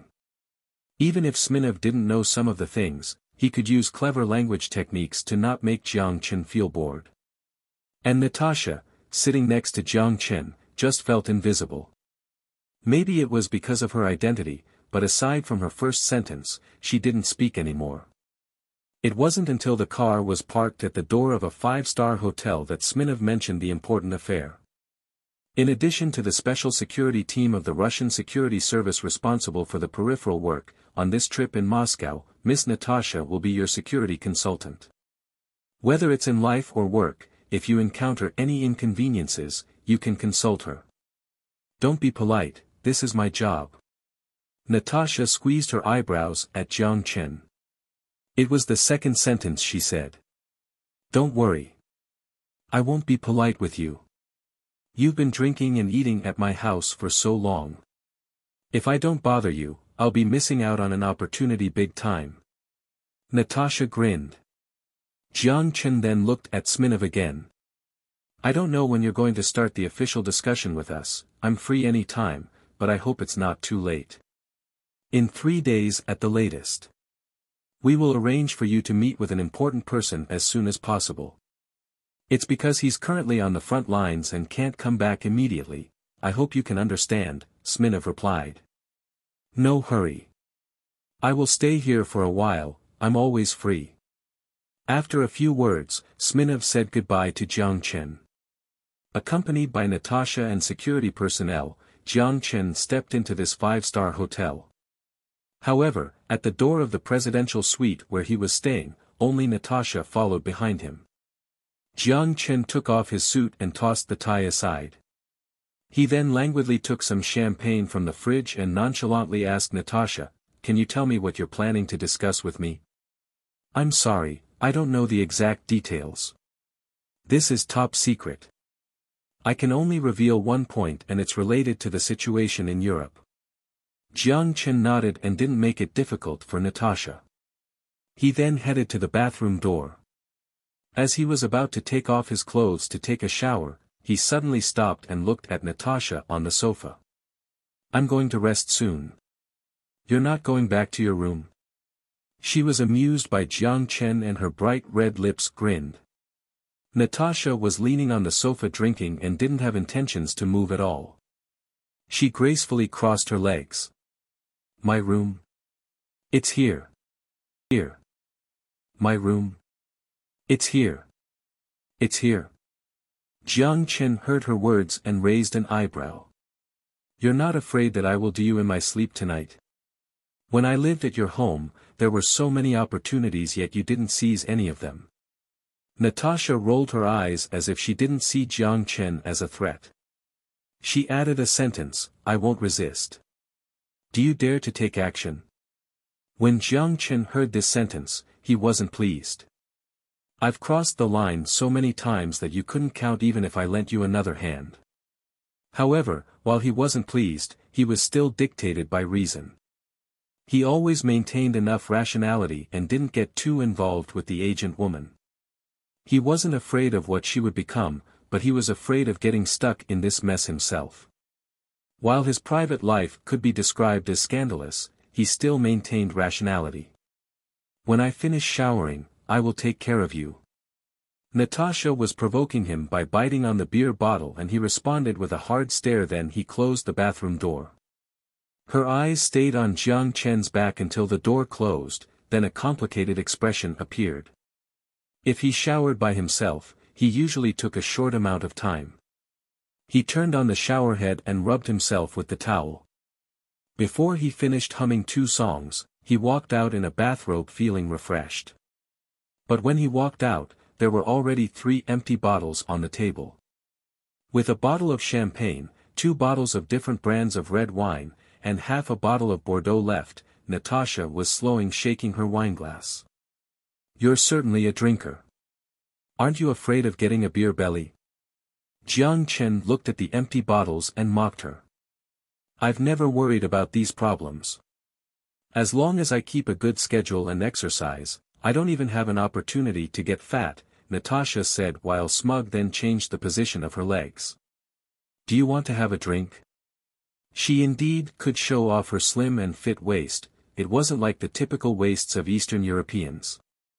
On the beach, Jiang Chen had seen it, and not only was there not even a single trace of fat, but she had a deeper waistline than Aisha, displaying both strength and beauty. And the giant gentleness in front of her demonstrated her perfect inheritance of the Slavic ancestry advantage. Jiang Chen was worried that if she lifted her chest, the buttons on her blouse would explode. "I'll pass. I still have things to do tomorrow.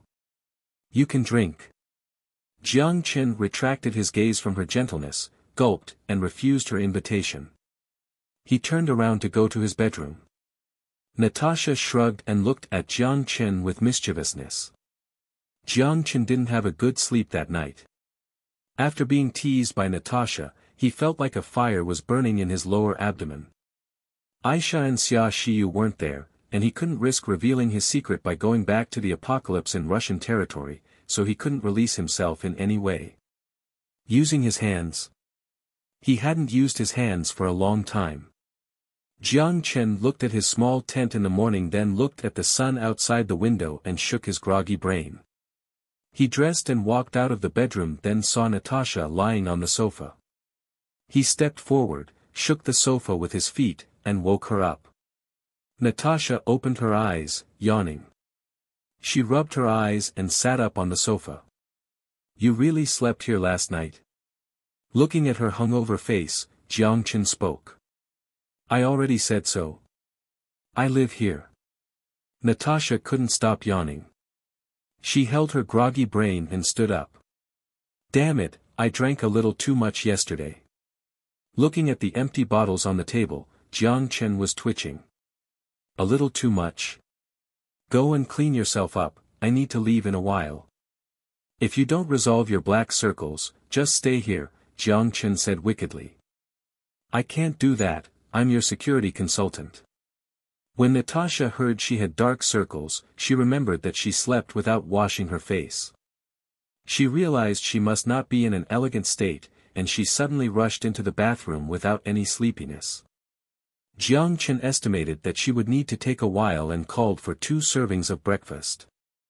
Not long after, under the surveillance of 2 agents, the waiter carefully rolled the dining cart in and stopped at the door. After knocking on the door, he uncomfortably delivered the breakfast into Jiang Chen's room. This 5-star hotel was quite good, at least breakfast was impeccable. The main course was buckwheat porridge with Russian characteristics as well as grilled bolognese and Russian big ribs. The side dishes were quite fancy, there was grilled toast, grilled mushrooms with salt and black pepper, and mashed potatoes with minced garlic, dried tomatoes, and butter. There was also something mixed with cream that Jiang Chen couldn't name. One of the dishes that left the biggest impression on Jiang Chen was the bowl of soup. It wasn't the flavor, but the soup had everything. Potatoes, fresh cucumbers, plumeria, green onions, sausages, all kinds of vegetables, and even wine. Jiang Chen didn't know how good it tasted, but it was some bizarre cuisine. After eating half a bowl of the buckwheat porridge and half a slice of toast, Natasha finally came out of the bathroom. Standing at the door and smelling the fragrance of the food, her eyes lit up and she sat opposite Jiang Chen. She then grabbed some toast from the basket. That's not the way you eat it, it should be like this. Then you can put blueberry jam on it. It would be better to have yogurt, yogurt can make this softer and taste better. Can Russian women with makeup weren't the same as women without makeup? Caucasians typically had larger pores compared to Asians, and their faces were more three-dimensional than Asians, which was more suitable for the use of color. She combed her messy hair, wiped off the makeup that she slept on yesterday, and retouched her face with a little makeup. It was just some simple fixing, but Jiang Chen was stunned. Very satisfied with Jiang Chen's reaction, a curvature formed on her lips. She stuffed the toast with blueberry jam into her mouth. Where are you going to go? In the morning, I have to go to the Russian Aerospace Corporation. There's an investor exchange meeting in the afternoon, and a cocktail party in the evening. Jiang Chen took out a small notebook from his pocket and scribbled the agenda for the next few days. Nominally, he came to Russia to research the investment environment, but it was naturally impossible to stay at the hotel all day. Since he didn't have anything to do, he found some casual events. He only needed to show his face without the need to discuss any cooperation in person. A cocktail party? What cocktail party? Natasha was excited when she heard cocktail. It's a private reception hosted by General Nikolaev. Many Russian politicians will also participate in it. Since I received an invitation, I should go. What happened to you? Jiang Chen looked at Natasha staring into space, not understanding what happened. Natasha didn't tell Jiang Chen what happened even after they headed out. She just vaguely said that she had drunk too much yesterday, then changed the topic. Although Jiang Chen was curious, he didn't persist on the topic. After, he went to clean himself up. At about 8 o'clock, surrounded by hairy Russians in suits, Jiang Chen took Natasha downstairs and sat in the limousine. While it didn't feel the most comfortable being followed by a large group of security personnel, he understood that they were now in the midst of a special period and it was always better to be safe. A call came to Jiang Chen from Xiaxiyu. How are you? Are you safe? It's fine. I have so many burly men looking after me when I go outside, and there are people to even go to the washroom with me. Oh, then I'm relieved. You won't do bad things then. Xia Xiyu was doing her hardest not to laugh. Jiang Chen, who thought Xia Xiyu was laughing too hard, decided to tease her. With a smirk, he said. That's not necessarily true. Guess who the appointed security consultant is? Xia Xiyu thought about it for a second and wanted to say Aisha, but she thought she could be regarded as a private bodyguard. After thinking for a moment, she suddenly thought of a name and probed. Is it Natasha? Among all Russians, she knew Natasha the best. She remembered that Aisha had mentioned to her that Natasha used to serve the KGB and later entered the diplomatic system. Although her relationship with her wasn't bad and the four of them even went on holiday together, this didn't mean she was willing to add one more sister. The two beautiful women in the family aren't enough for you to eat. Gritting her teeth, Xia Xiyu couldn't think of any way to control Jiang Chen. She pouted as she spoke with resentment. Ahem. She's just a safety consultant, I have nothing to do with her. Don't think too much. Well, let's not talk about this. How about you? How many of our asteroids have been contracted out? She noticed that Jiang Chen didn't want to continue with the topic. Although Xia Xiyu got jealous easily, she didn't always persist on the same thing and understood priorities. She quickly shifted her focus to the more important issue. A total of 5 were contracted out, including Hua, Russia, the UA, Nippon, and India. NASA asked us to expand the asteroid contracting quota and replace the hard indicators with market bidding. The United Kingdom and France submitted an application to us. NASA's request can be ignored. Get them to finish mining the one on hand before applying for the second. As for the United Kingdom and France, as Jiang Chen was talking, he glanced at Natasha sitting opposite him. Although she put her hands over her ears to indicate she wasn't listening, Jiang Chen was not easily convinced. He organized the wording in his head, avoiding all the sensitive information. The conditions for the United Kingdom's application can be relaxed. Just hold France's application for now. Once the EU mess is over, you can review their application. Will this be brought to the WTO? Xia Xiyu was somewhat hesitant. WTO is for countries. We're a private enterprise and a large multinational one at that. We have the power to decide who we do business with and who to play with, Jiang Chen said with certainty. Well, since that's your order, I will follow it. Xia Xiyu nodded. Please. After saying goodbye to Xia Xiyu, Jiang Chen smiled and turned off the holographic screen on his watch, then his line of sight crossed Natasha's. Why can't I be included? Natasha said, displeased. Because, Jiang Chen couldn't think of how to answer this question, then responded with, love is selfish. Sure enough, Natasha made a vomiting gesture and also an exaggerated clown face at him. Then why is Aisha? This time, Jiang Chen didn't know how to answer. For a while, he couldn't think of any rebuttal. There are always exceptions, Jiang Chen shamelessly said. I understand. You only like women with small boobs and aren't interested in other women. In the words of your country, you're a lowly lover. Pervert. She was infuriated by Jiang Chen's answer, so she blurted out the sentence before she turned her head and ignored him. Jiang Chen looked at her sulking without knowing what to do. What is this? Maybe she was really angry. Natasha didn't say a word again along the way. Although he was confused, he wasn't too bothered by this. He knew very well that she wasn't the kind of woman with a small mind, and she might forget it in a while. As for asking him to examine himself, that was impossible.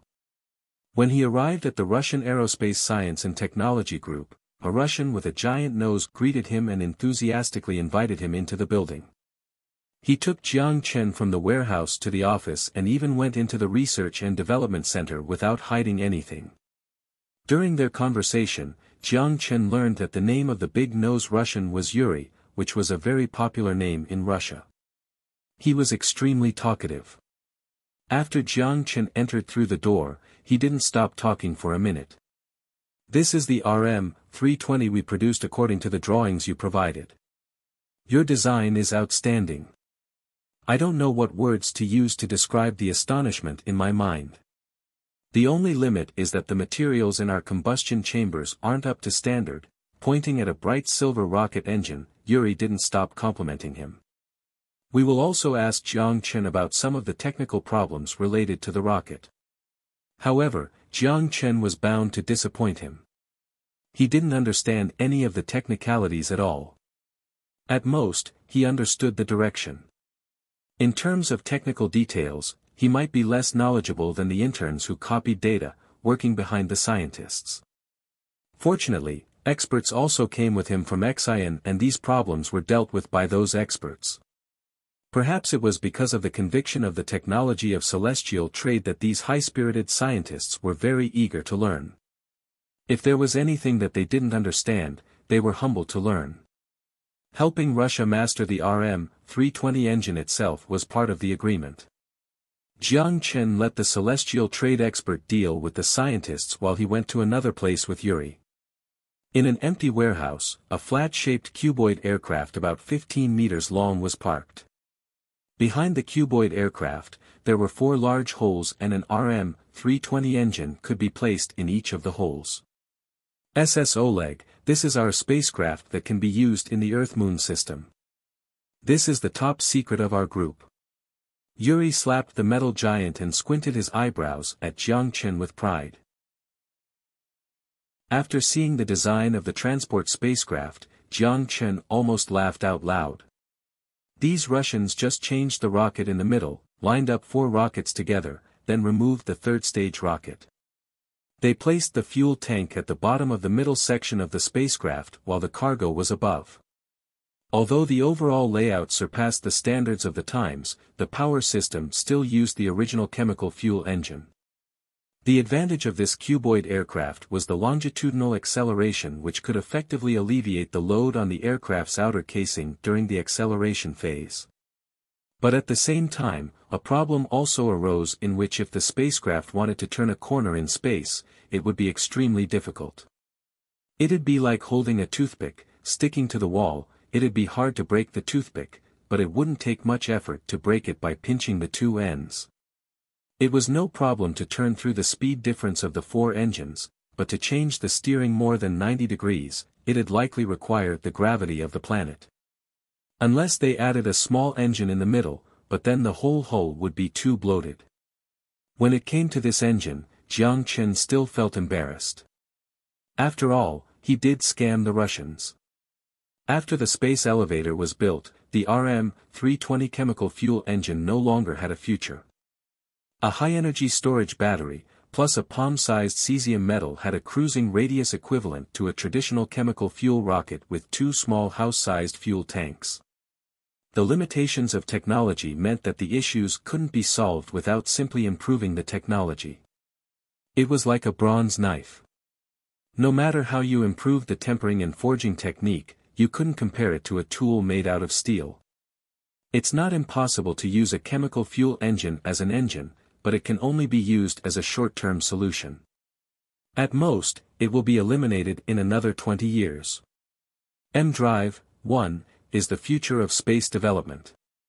It's difficult to make giant strides, but we can start with electric propulsion. Don't take notes, I'm just talking casually. Jiang Chen looked at the big-nosed Russian taking out a notebook and starting to jot down notes before he felt embarrassment. He really didn't understand aerospace. His only role in Celestial Trade's Space Department was to transport the documents from the apocalypse to the database of the modern world, and the departments managed the affairs of each department. No one knew who made these documents. However, he still understood the general direction, so he just casually made a few comments. As for whether his comments really reflected the truth and could be scrutinized, he wasn't sure himself. Yuri touched the back of his head, feeling awkward. I think what you said made sense. However, we've studied the principle of M-Drive from the Soviet era, but we still didn't achieve anything. We have a prototype for electric propulsion, but the propulsion power is too low and can't match the carrying capacity of chemical rockets. If you really developed M-Drive, we would be learning from you. Jiang Chen began joking with him because of the Russian's easygoing character. Yuri took out a piece of document and handed it to Jiang Chen. I wanted to ask, what do you think about this spacecraft? Can this dock at the port of Celestial City? If not, what are the specifications that don't meet the requirement? Please be sure to tell us. Jiang Chen took the English densely written documents and couldn't understand a thing, then he returned them to Yuri. I can't give you a reply now. You don't have to give me the document, the scientists I brought are experts at this. Import the parameters of this aircraft onto the computer, and we will test this in the simulation program to see if you meet the standards. This time, he came to the Russian aerospace group to help them check whether the Oleg could stop at the port of Celestial Trade. This procedure was not to be underestimated. Not just any spacecraft could enter the Earth-Moon system. The speed of outer space was measured in kilometers per second. The loss would be in the billions.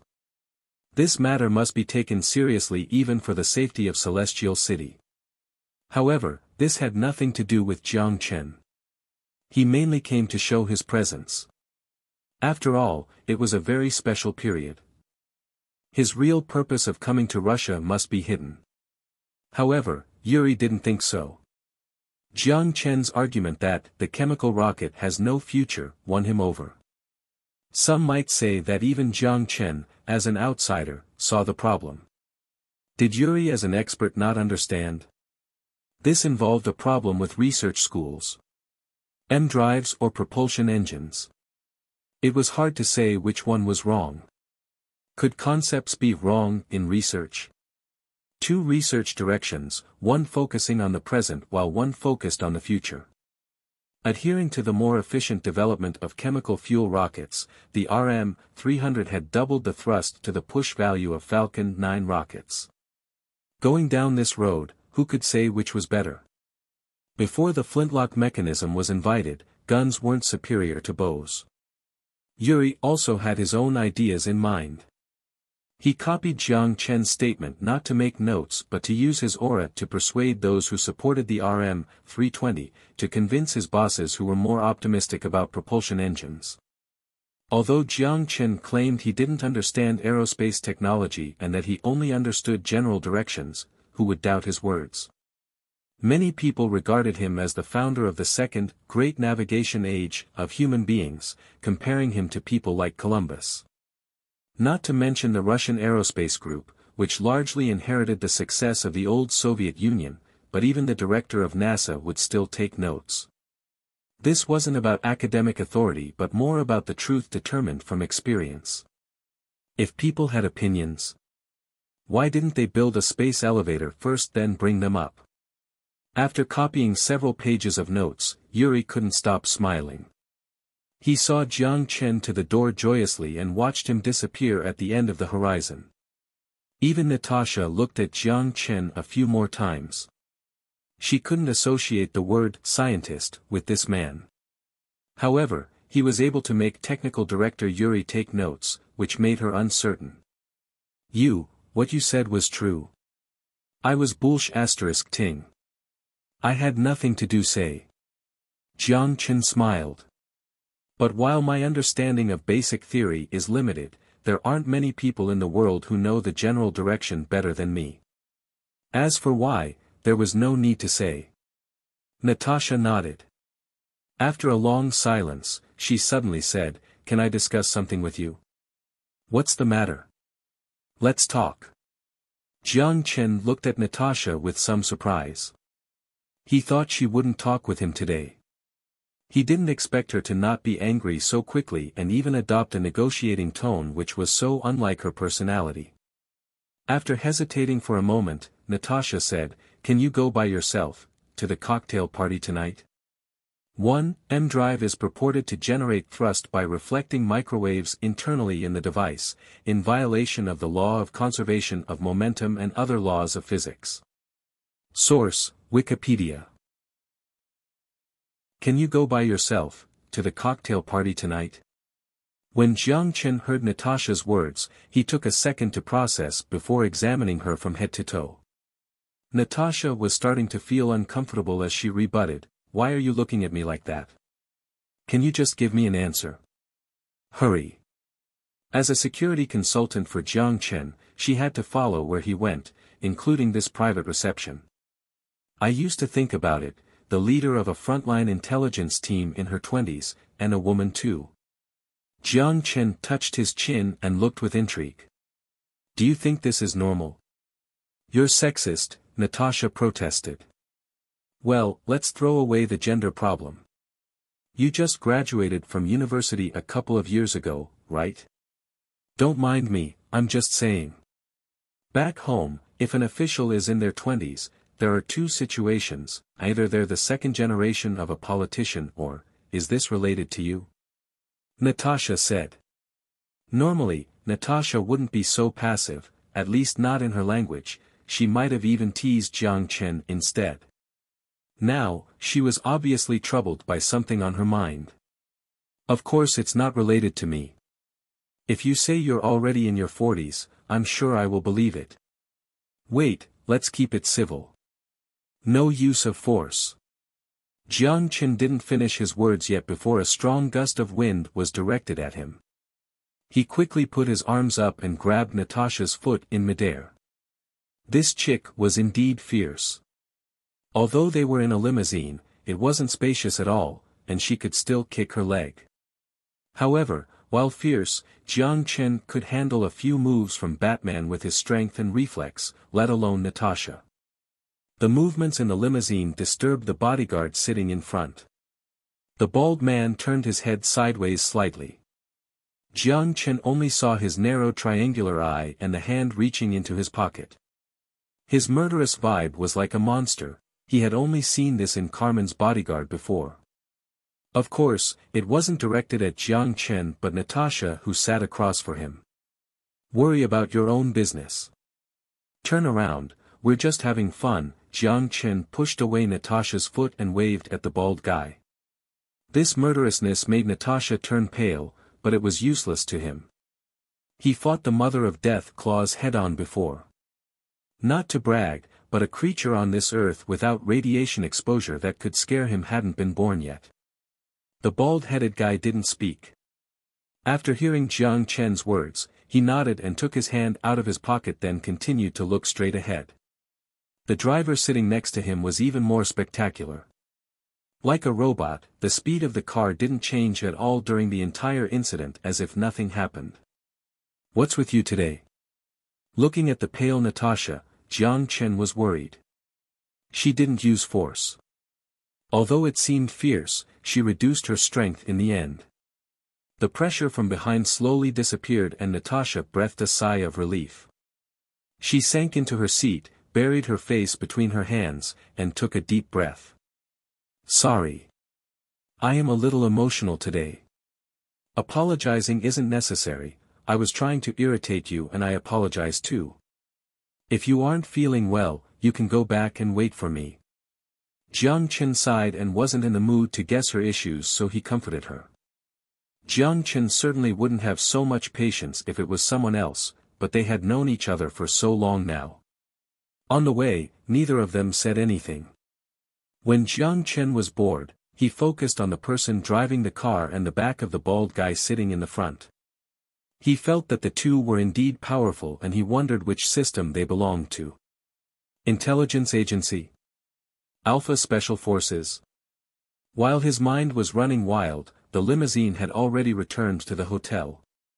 Natasha requested an absence.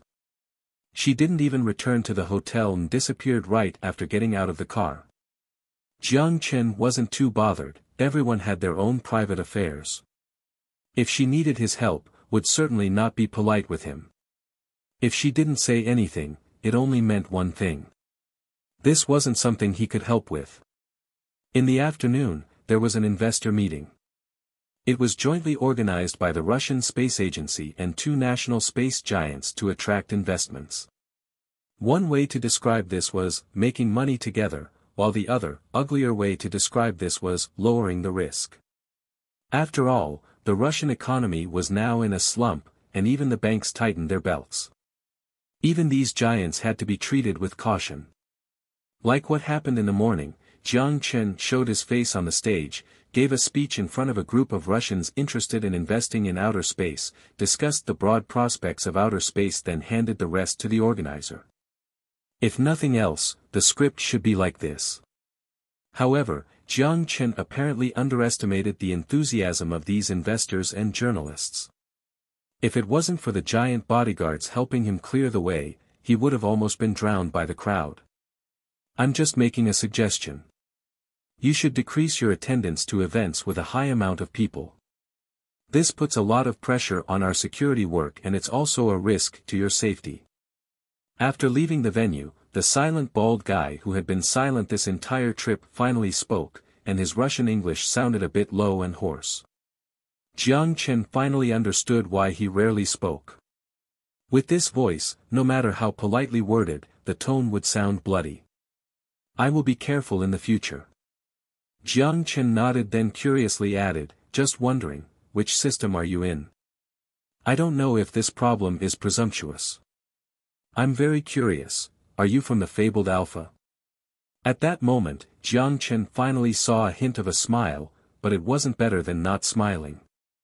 We aren't the little guys from the National Security Agency. We are GRU, the driver sitting in the driver's seat said. Jiang Chen finally made sense of the relationship. The Alpha Special Force was affiliated with the National Security Agency and was mainly responsible for counterterrorism missions. The scope of activities was also mainly within the country. The two men sitting in front of Jiang Chen were tasked around Syria and came year-round, usually performing military missions in the truer sense. If they died, the country would deny their existence unless it was hard facts. It was hard to say which force was stronger, but from the expression of the bald-headed guy, he seemed quite disdainful of the name Alpha. After returning to the hotel, Jiang Chen went straight back to his room. After 8 o'clock in the evening, he still needed to attend a private cocktail party. Before that, he must prepare himself. Even if it was a suit, it was divided into business and casual. He opened the tap and went into the room. Just as he was about to take off his clothes, a softness hugged him from behind. Jiang Chen froze for a second before he realized and picked up Aisha, who was wearing a carbon nano battle suit. He brought her into the bathroom. In her shock, Jiang Chen threw her into the bathtub that was as wide as a small pool with a smirk. With a splash, Jiang Chen easily held Aisha's hands. He rubbed his nose against hers with a smirk. I just caught a little spy. How should I punish her? Her sapphire eyes were burning with thoughts. Aisha didn't speak. She lifted her chin emotionally and offered her sweet lips. The burning fire he hadn't vented was rekindled by a gentle touch. At that moment, Jiang Chen didn't care about being late. Since there were still a few hours, he could eat at the cocktail party if need be. He slapped her perky but then turned Aisha around while still holding her hands. He watched her, trying to struggle, and whispered in her ear, "You dare to seduce the popo during interrogation? Looks like you need to be punished. Don't move. Let me see if you're hiding a weapon here." A high-pitched voice intermingled with a low-pitched concerto, and the dimly lit bedroom returned to a state of calm. Aisha curled up in front of Jiang Chen's chest. Her white and delicate skin was filled with a seductive blush, just like a ripe shrimp. Jiang Chen combed her bangs, then caressed her messy hair. Still immersed in a fascinating pleasure, Aisha wiggled her petite nose and moved closer to Jiang Chen so she could enjoy the aftermath of climaxing. No matter how many times he tasted her, Aisha always intoxicated him. It wasn't because of her petite and fit body nor her stunning beauty, but it was because of her gentleness, as if she never knew what rejection meant. Regardless of how embarrassing the proposal might be, she never resisted, and instead, she prepared herself for the ultimate pleasure. As for why the battlefield changed from the bathroom to the bedroom, or why they were sweating at the moment, this would forever remain a mystery only to be imagined. I have to attend a private reception hosted by General Nikolaev in the evening. Do you want to accompany me? Oh right, are you hungry? If you're hungry, I'll get something to eat. But I didn't prepare the right clothes. Looking at her carbon nano battle suit tossed onto the bedside table, Aisha looked somewhat regretful, but Jiang Chen caressed her hair and smiled. It's okay, just wear an evening gown. This is a 5-star hotel. If they can't resolve this little issue, they should close down. Jiang Chen sat up and called the front desk. It was already past 6 and it was definitely too late to order a dress, but since the hotel was on the busiest street in Moscow and it was also a foreigner hotel, it should be able to easily resolve small problems like this. Especially for a guest living in the presidential suite who was taken care of by the Russian Ministry of Foreign Affairs and the Security Bureau. On the phone, Jiang Chen asked his question and the waiter immediately brought a measuring tape and knocked on the door. When the waiter was measuring Aisha's size, Jiang Chen also called for dinner. There would definitely be food at the cocktail party, but he probably wouldn't get a chance to eat. It wasn't the first time he participated in this type of private reception. It was best to eat before going or else it might be awkward to have his stomach growling. After measuring Aisha's size, the dining cart also arrived. The waiter told Jiang Chen that she would bring the dress within an hour then left. Dinner was still Russian style, vanilla-flavored low-calorie liqueur, creamy bread stuffed with meat, caviar with a value comparable to gold, and unique borscht. Aisha, wrapped in a bathrobe, sat next to Jiang Chen. She held a silver fork and fed him spoonful by spoonful. In the end, she barely ate anything, but Jiang Chen was stuffed full. While eating, the driver called Jiang Chen and reminded him of the time. This made Jiang Chen slightly surprised. He remembered that he didn't tell the Russian official his schedule for the evening. He thought about telling the driver later, but this phone call already served as a reminder. But he just thought about it before tossing it to the back of his mind. After all, a Russian general was hosting the party. Although it was a private reception, it was impossible to hide it from the Russian official. It was also due to safety considerations that he should reduce his travel outside his schedule. While only a few bodyguards followed him on his visit to the Russian Aerospace Group, it would be no exaggeration to say that within a 10 miles radius, everything was under the control of Russian intelligence. Half the Security Bureau would have to go rogue before anything happened to him. Regardless of the purpose, Russia was much more careful about Jiang Chen's safety compared to the UA. They finished dinner in half an hour. Jiang Chen then hugged Aisha and rested for a while before the dress arrived. According to the waiter, the dress was bought at a nearby boutique store. 2 million rubles, the dress, and the bill were sent to Jiang Chen. Jiang Chen tossed in a tip of 100 XIN new dollars to the waiter. Then the lady smiled and blew him a kiss before leaving. I'll go change now. No need to hurry, Jiang Chen said with a smirk. He didn't hand the dress to Aisha. Instead, he approached her like the big bad wolf approaching Red Riding Hood and slowly unfolded the white evening gown. It's hard to put on this dress, should I help you? Aisha turned red and whispered, how about we go to the bedroom? What are you going to do in the bedroom? We're fine where we are.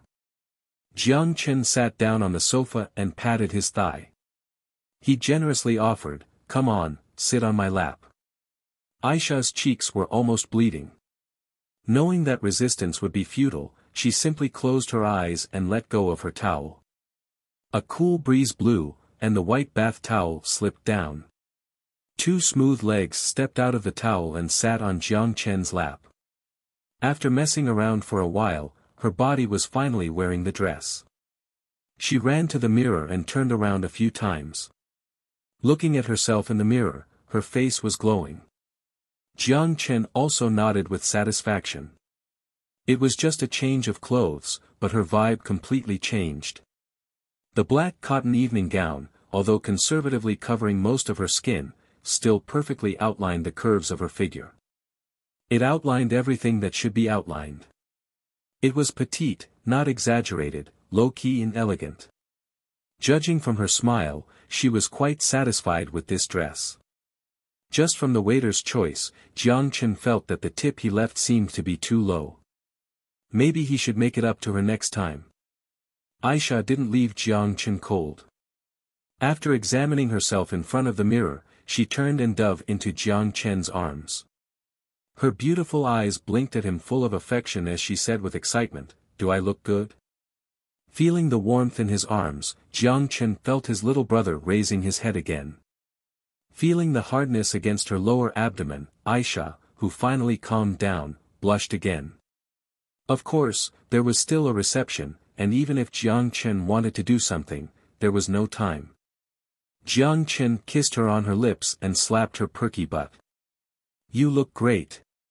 You dared to seduce me. I'll teach you a lesson tonight." Without any fear, her sapphire-like eyes blinked as if they were saying, "I'm waiting for you to come back and teach me a lesson." At that moment, the phone rang in an untimely manner. Jiang Chen let go of Aisha and opened the holographic screen. There was a bald head in front. Since Jiang Chen already knew what he was going to say, Jiang Chen was too lazy to answer the phone. After hanging up the phone, he patted Aisha's back. "Let's go, my 2 bodyguards are already rushing me. This is too amusing, they're even more anxious than me. This is what I call dedication." Swiping the holographic screen to the side, Jiang Chen put on his shoes while muttering as he left through the door. Since the economic crisis triggered by the spike in oil prices and the pressure on the dollar at the beginning of the year, Moscow had since been in a state of depression. Although the rise in oil prices spurred income from Russian oil exports, most of the money went into the pockets of the oligarchies. Even Putin, who dared to go against the capitalist countries, couldn't change the oligarchy's monopoly on Russia's economy. They were the bloodsuckers on top of the polar bear, but without them, the polar bear would be worse off.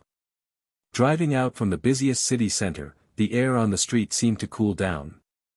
Judging by the hurried pedestrians on the street and the night that seemed to be missing an element, Jiang Chen felt the city had just experienced a chilly winter. Of course, all this had nothing to do with Jiang Chen.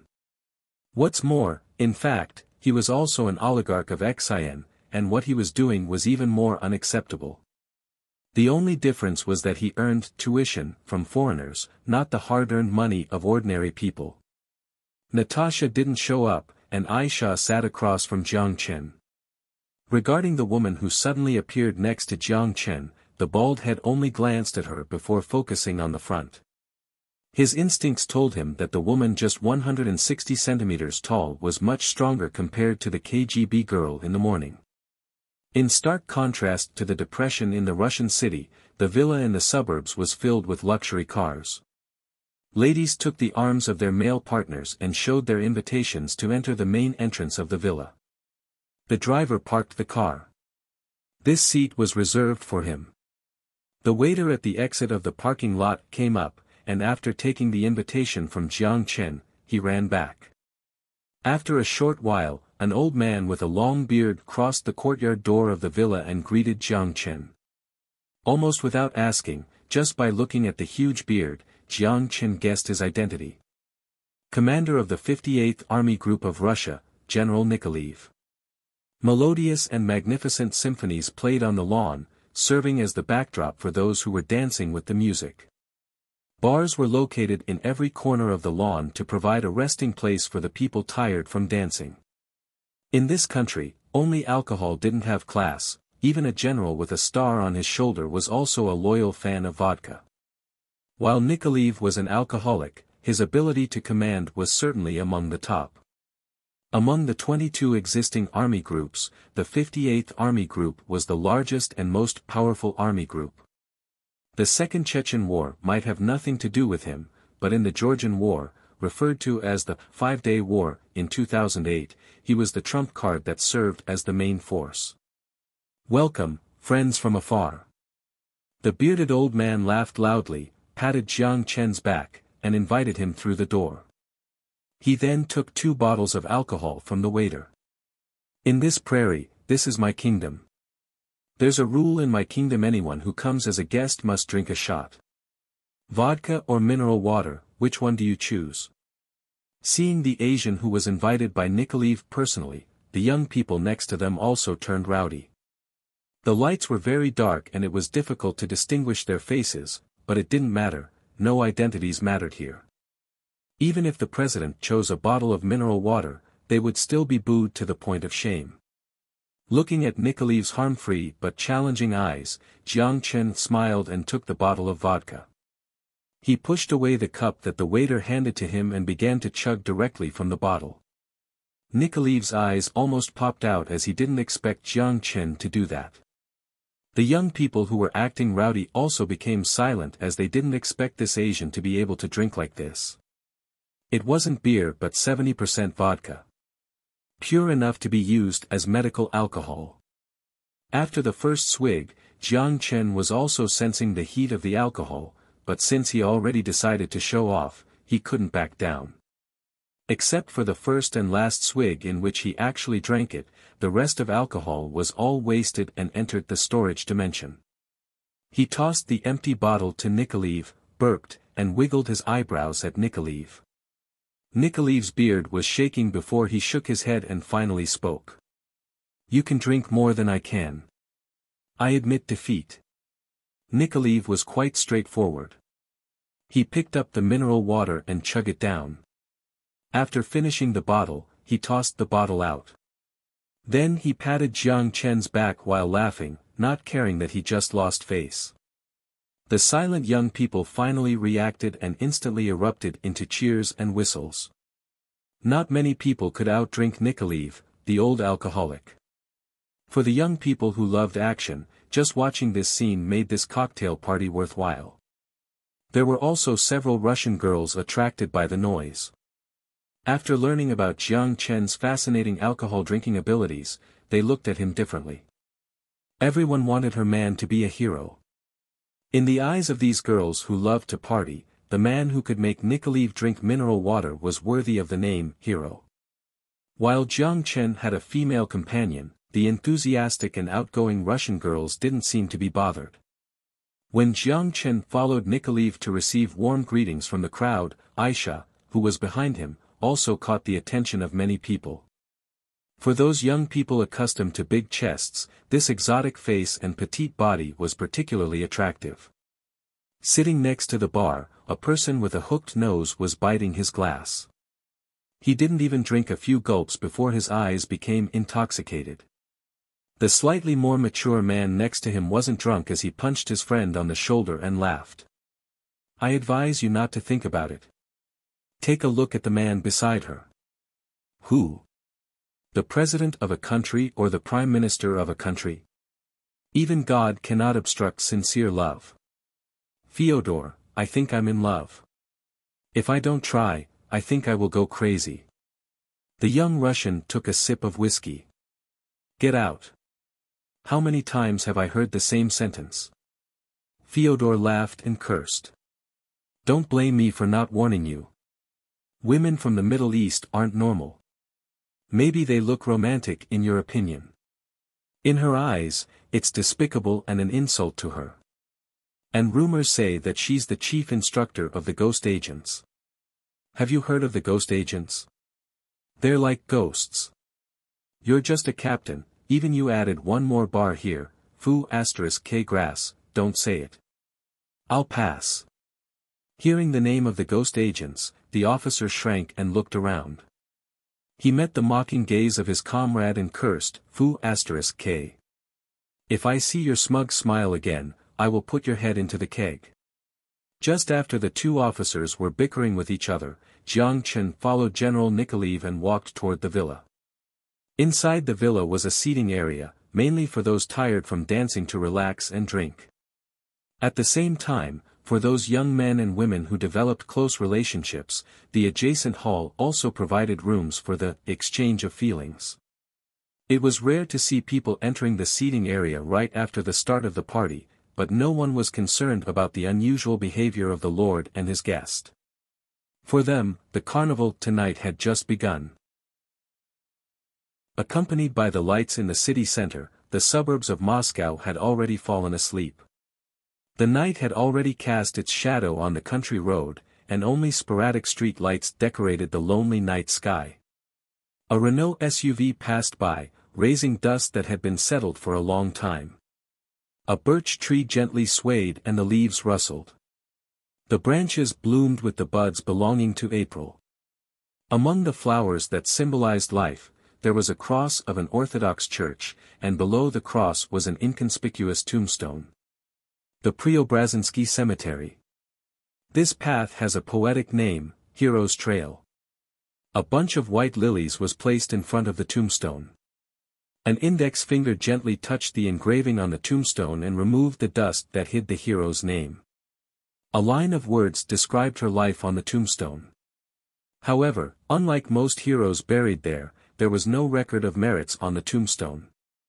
Whenever this happened, there were generally only two possibilities. The merits she obtained weren't glorious, or her merits were difficult to record, or both. Marina Ivanovna Nikolaeva Moscow in April was still cold. Especially at night. In front of the tombstone, she looked at the words she had read countless times. Natasha took a deep breath and buried her face in her hands. The white mist that floated between her fingers quickly spread into the cold night and gradually blurred her vision. "Mom, how are you? Your daughter has been very good. I came to see you again. It's been 11 years since that day. I'm sorry that I didn't listen to you and your daughter has finally embarked on this path." Her face was buried in her sleeves, and Natasha wiped her eyes and the mist that was in the way. However, a rare softness appeared on her stubborn face. "But, it's okay." Looking up at the starry sky, she opened her stiff mouth and forced on a smile. "When this is over, I'll retire. Although I don't know what the outcome will be, sure enough, I still want to try and pursue my own happiness." Once again, she took a deep breath with her nose and quietly sensed the chill that filled her nostrils. Natasha felt that her mood was slightly calmer. She then reached out and picked up a handful of dust and carefully wrapped it in a handkerchief. Putting the handkerchief into her purse, Natasha stood up and gave the tombstone a deep bow. Just as she was about to leave, at that moment, she suddenly noticed that there was a white rose lying not far from the tombstone. The pure white petals were stained with dirt like they had been blown by the wind. Walking side by side in the corridor of the villa, just as Jiang Chen was wondering why General Nikolaev brought him there, the bearded general spoke. "Natasha didn't come with you?" Hearing the familiar name, Jiang Chen looked at him, confused. "You know Natasha?" After Nikolaev heard Jiang Chen's question, he laughed as if he just heard a funny joke. "You've known her for so long. You don't even know her last name?" Jiang Chen thought for a second and his expression suddenly changed. A possibility that he never guessed suddenly emerged in his mind. But even if the answer was already obvious, he still couldn't imagine that the Russian who looked like a relative of the polar bear was actually Natasha's. "Let me introduce myself again. My name is Vladimir Nikolaev. Natasha Vladimir Nikolaev is my daughter." Jiang Chen was silent for a long time and it took a long time for a sentence to come out. "I've always suspected that Natasha's background wasn't simple. I just didn't expect her to have an army group commander behind her. Don't misunderstand me, I don't mean anything by it, it's just very surprising." This explained why Natasha could arbitrarily hop from the intelligence department to the Ministry of Foreign Affairs. Although the relationship between the father and the daughter wasn't very harmonious, she was still the daughter of General Nikolaev. It was difficult to say that her father didn't secretly take care of her. Nikolaev laughed happily, but a hint of desolateness mixed into his laughter which finally turned into a sigh. "It's useless to say that. It seems she still doesn't want to see me. So, you invited me to come here just to see your daughter through me?" Jiang Chen showed a helpless expression. "Unfortunately, when I told her that the party was held by General Nikolaev, she asked for sick leave. No, seeing my daughter is just the wish of an old father." Nikolaev shook his head and spoke with a grin. "But standing here is General Nikolaev, commander of 58th Army Group. Do you understand what I mean?" Jiang Chen smiled courteously and didn't answer. He didn't like to gossip, nor was he interested in others people's private matters, and he wasn't interested in being involved in the conflicts between father and daughter. Nikolaev clearly understood the status of the young man in his daughter's heart. The previous words were deliberately directed at Jiang Chen with the hope that he would do something. However, Jiang Chen didn't respond to his expectations, which disappointed him a little. However, these disappointments lasted only for a short moment. Today, this party wasn't for his daughter. After a pause, Nikolaev hid his laughter and said seriously, "Let's get down to business. I hope you will accompany me to meet someone before attending the party." "Why don't we do it after the party?" "It's not good for the host to disappear for so long," Jiang Chen said. "Compared to the future of Russia, the party is secondary." Stopped in front of a wooden burgundy door, Nikolaev raised his hand and knocked on the wooden door 3 times. The door opened, and a Russian man wearing sunglasses opened the door. After he confirmed the identity of the visitor, he stepped to the side.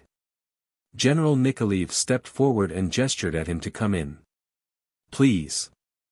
Jiang Chen raised an eyebrow and stepped into the room. The moment he entered the door, he looked up and saw the man sitting on the sofa, and his face was unexpectedly surprised. The man smiled and took the lead. "Welcome to Moscow, friend from afar." The man lifted the goblet in the distance and expressed his welcome. Although it was the first time meeting him, Jiang Chen was no stranger to this face.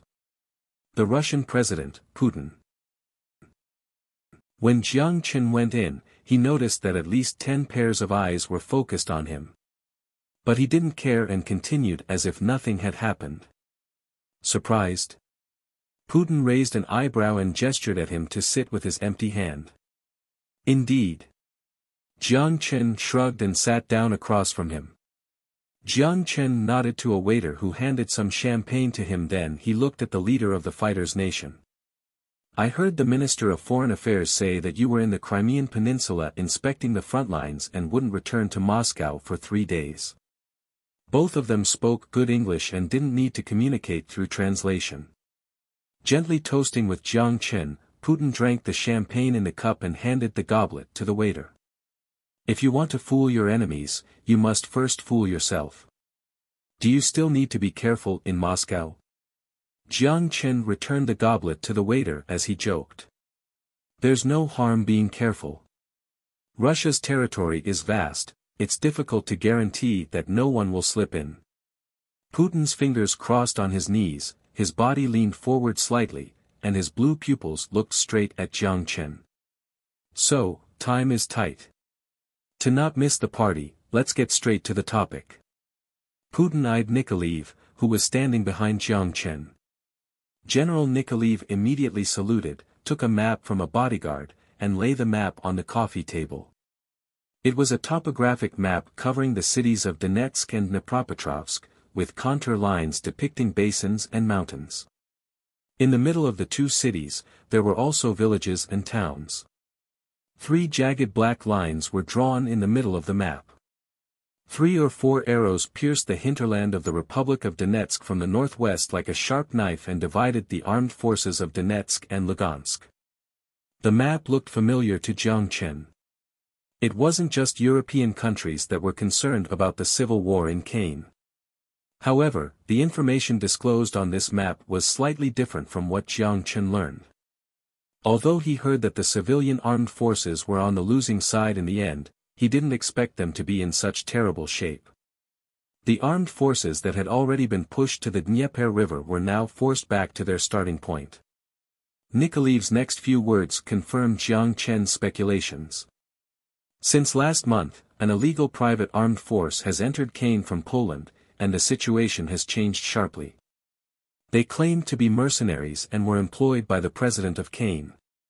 The sources of funding were quite complex, including the National Foundation for Democracy, which had a total of more than 20 North Americans, Europeans, and human rights institutions. Our intelligence personnel tried to investigate their behind-the-scenes shareholders, and eventually, all the clues point to an organization." "The Freemasonry?" Jiang Chen asked. "You guessed it." Nikolaev paused. "These aren't regular mercenaries. They're composed of retired veterans of NATO member states and refugees. They were trained in Finland. Their equipment isn't limited to automatic weapons but also armored vehicles, tanks, and even helicopters. Tanks? Helicopters. What's the difference between this and an army? Jiang Chen was stunned. This is an army, and the size is comparable to the 58th Army Group, Nikolaev added. The silence lasted for a long time. Putin, who was silent, spoke up. So. Are you confident? Confident? Jiang Chen looked at him, and his expression was a bit strange. Staring at Jiang Chen's eyes, Putin continued, "This is about our cooperation, and we hope you will be their opponent." The room once again fell into silence. But Jiang Chen broke the silence this time. "We're their opponents. We're an enterprise, we can't do anything that has no benefits." Jiang Chen leaned on the sofa and smiled. After hearing Jiang Chen's words, Putin also smiled.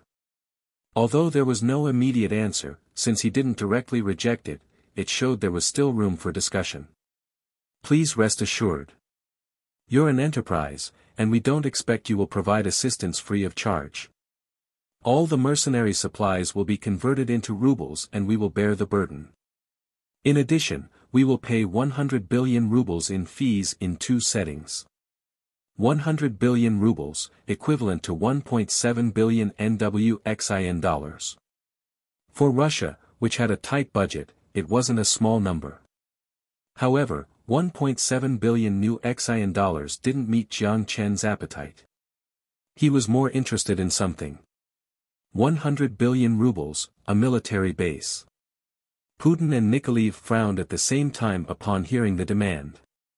Although they eagerly hoped celestial trade could intervene in the Kane crisis and reverse the decline of pro-Russian civilian armed forces, this didn't mean they were willing to sacrifice their interests for Donetsk. Putin eyed Nikolaev, and his fingers tapped the arm of the sofa before he spoke one word at a time. "Russia will not open military bases to any country or private institution. We can raise the fee as needed, but this condition is unacceptable." "You misunderstand." Jiang Chen waved his hand and explained, "Our military base will certainly not be built in Russia. Since we're fighting the Kane government, it will naturally be built there." Nikolaev breathed a sigh of relief and looked at Putin. That was certainly acceptable to them. "If it's Donetsk, there's no problem. We will help you negotiate with them." Putin nodded. "What else?" "Nothing. Best of luck to both of us." Jiang Chen smiled. Without a legal document to sign, this contract naturally couldn't appear on paper. The actual employer of celestial trade would be a local chocolate company in Donetsk. As for the source of funds, it would be from shell company registered in Russia or overseas. A map of the world was spread out on the table. The bearded general pointed his finger along the map and pointed to the position of Vladivostok, a far east Russian city. "You can land in Vladivostok. We will provide a railway route from Vladivostok through the Siberian region to the Russian-Ukrainian border. This line will serve as your supply line, and all costs will be borne by us. If the situation is positive, by mid-May, you should be able to deploy 2 brigades at the border. No need." Jiang Chen shook his head. "It's too slow."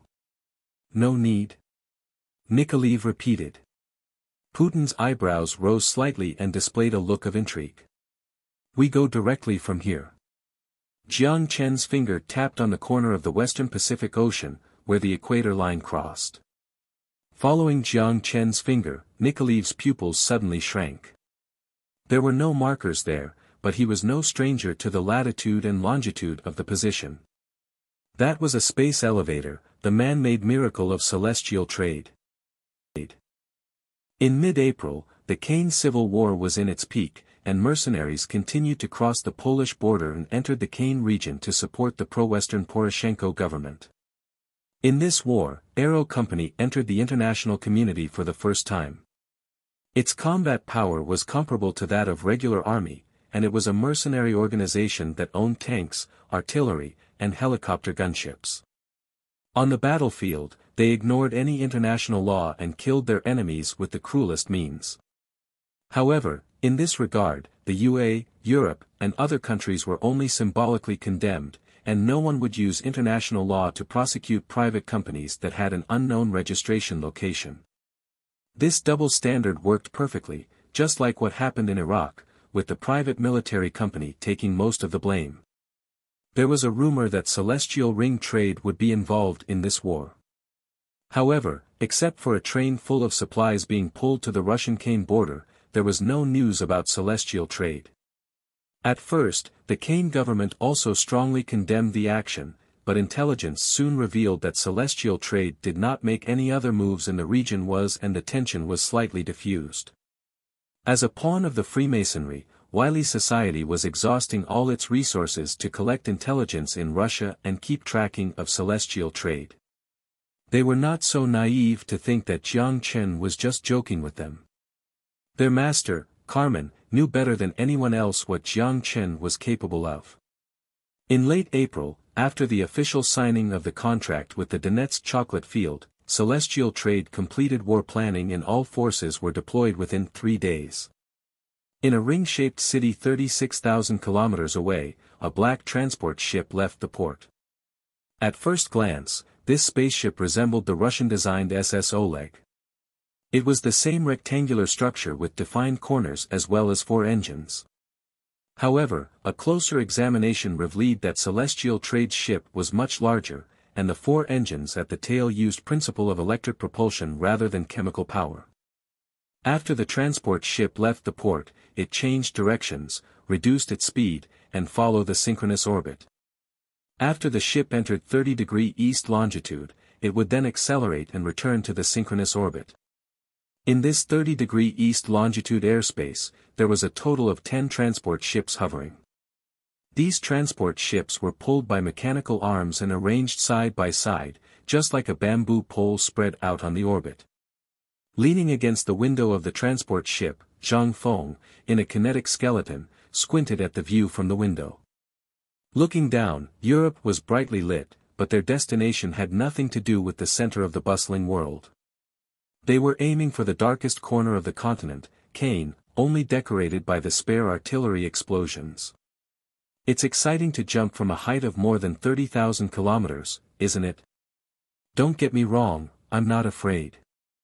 I'm just going back to my hometown.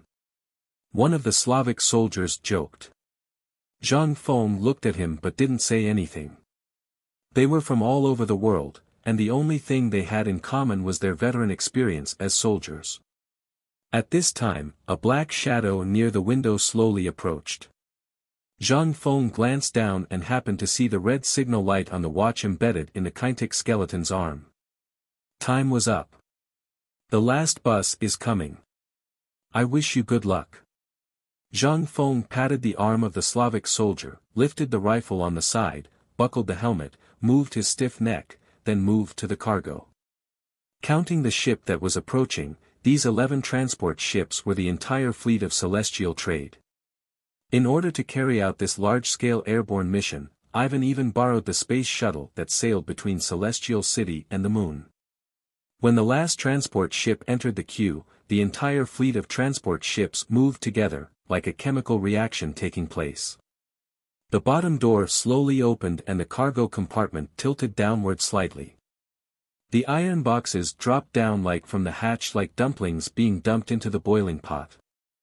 There was a short burst of flame coming from the top of the iron boxes, and they fell down to the earth one after another. 30,000 kilometers below, in the northern suburbs of Donetsk, the night had opened the curtain for the battlefield. The trenches had divided the streets around the city. From time to time, green tracer bullets were sprayed out from the bunkers, flying in the empty night. Sporadic sniper rifles were like demons, taking away the fresh lives. The sound of gunfire in the distance sounded from time to time, and the soldiers in the trenches had become accustomed to it. The shells plowed through every inch of the land. The black burn marks were like scars, printed in every corner of the city. This line of defense was the last lifeline of the armed forces. It directly determined whether the democratically elected government of Donetsk would remain in place or become a government in exile. About 15 kilometers north was the artillery position of the Kane government army, where the 11th Artillery Brigade of the 5th Infantry Division was deployed. An hour ago, they received an order to fire at the northern suburbs of Donetsk, providing fire support for Aero mercenaries who were attacking civilian armed positions. Look! What is that? A Kane soldier pointed to the sky and shouted. Shining highlights descended from the sky, and they looked like lamps in the distance, but these lights were too high and too dazzling. *T. Are they rockets from Russians? No, not quite like, damn, what are those things? Another Kane soldier nervously shouted.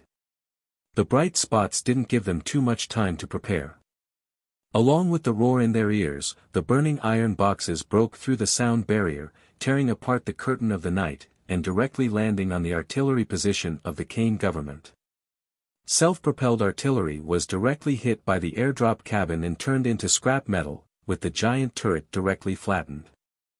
High-pressure steam rushed out from the airdrop cabin, and the door slammed down.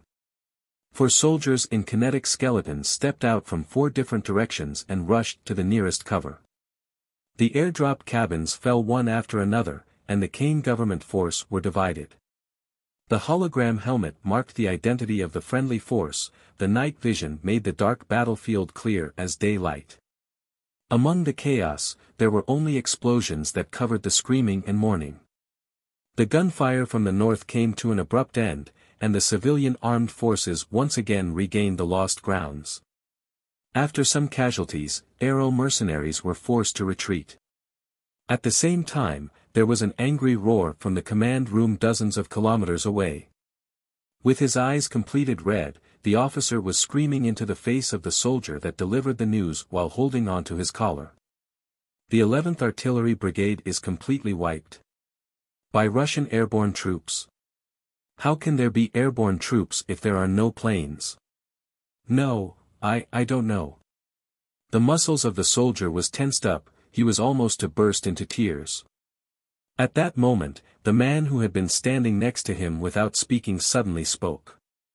They are not from Russia. Letting go of the soldier's collar, the officer turned and looked at the man, his raised an eyebrow. Oh. Not from Russia? Do you want to they are your froze? It's celestial trade, the man said. And we may be in trouble. Looking from a distance, a series of airdrops with flaming tails fell on the plain behind the hills, like the hellfire in a magical movie. The soldiers emerging the steel ruins were like those stepping out of the gate of hell. Like cavalries, they harvested the livings. The cold wind was blowing, and the wind under the propeller was especially fierce. Standing at the door of the Mi-8 helicopter, Jiang Chen was holding a military telescope while the heavy wind gust turned his hair into a bird nest. He was overlooking the tragic situation of the 11th Artillery Brigade a few kilometers away. That night, in the house of General Nikolaev, Jiang Chen reached a secret agreement with Putin on behalf of celestial trade. At the cost of 100 billion rubles and a military base that has been in use for 50 years, celestial trade became involved in the civil war.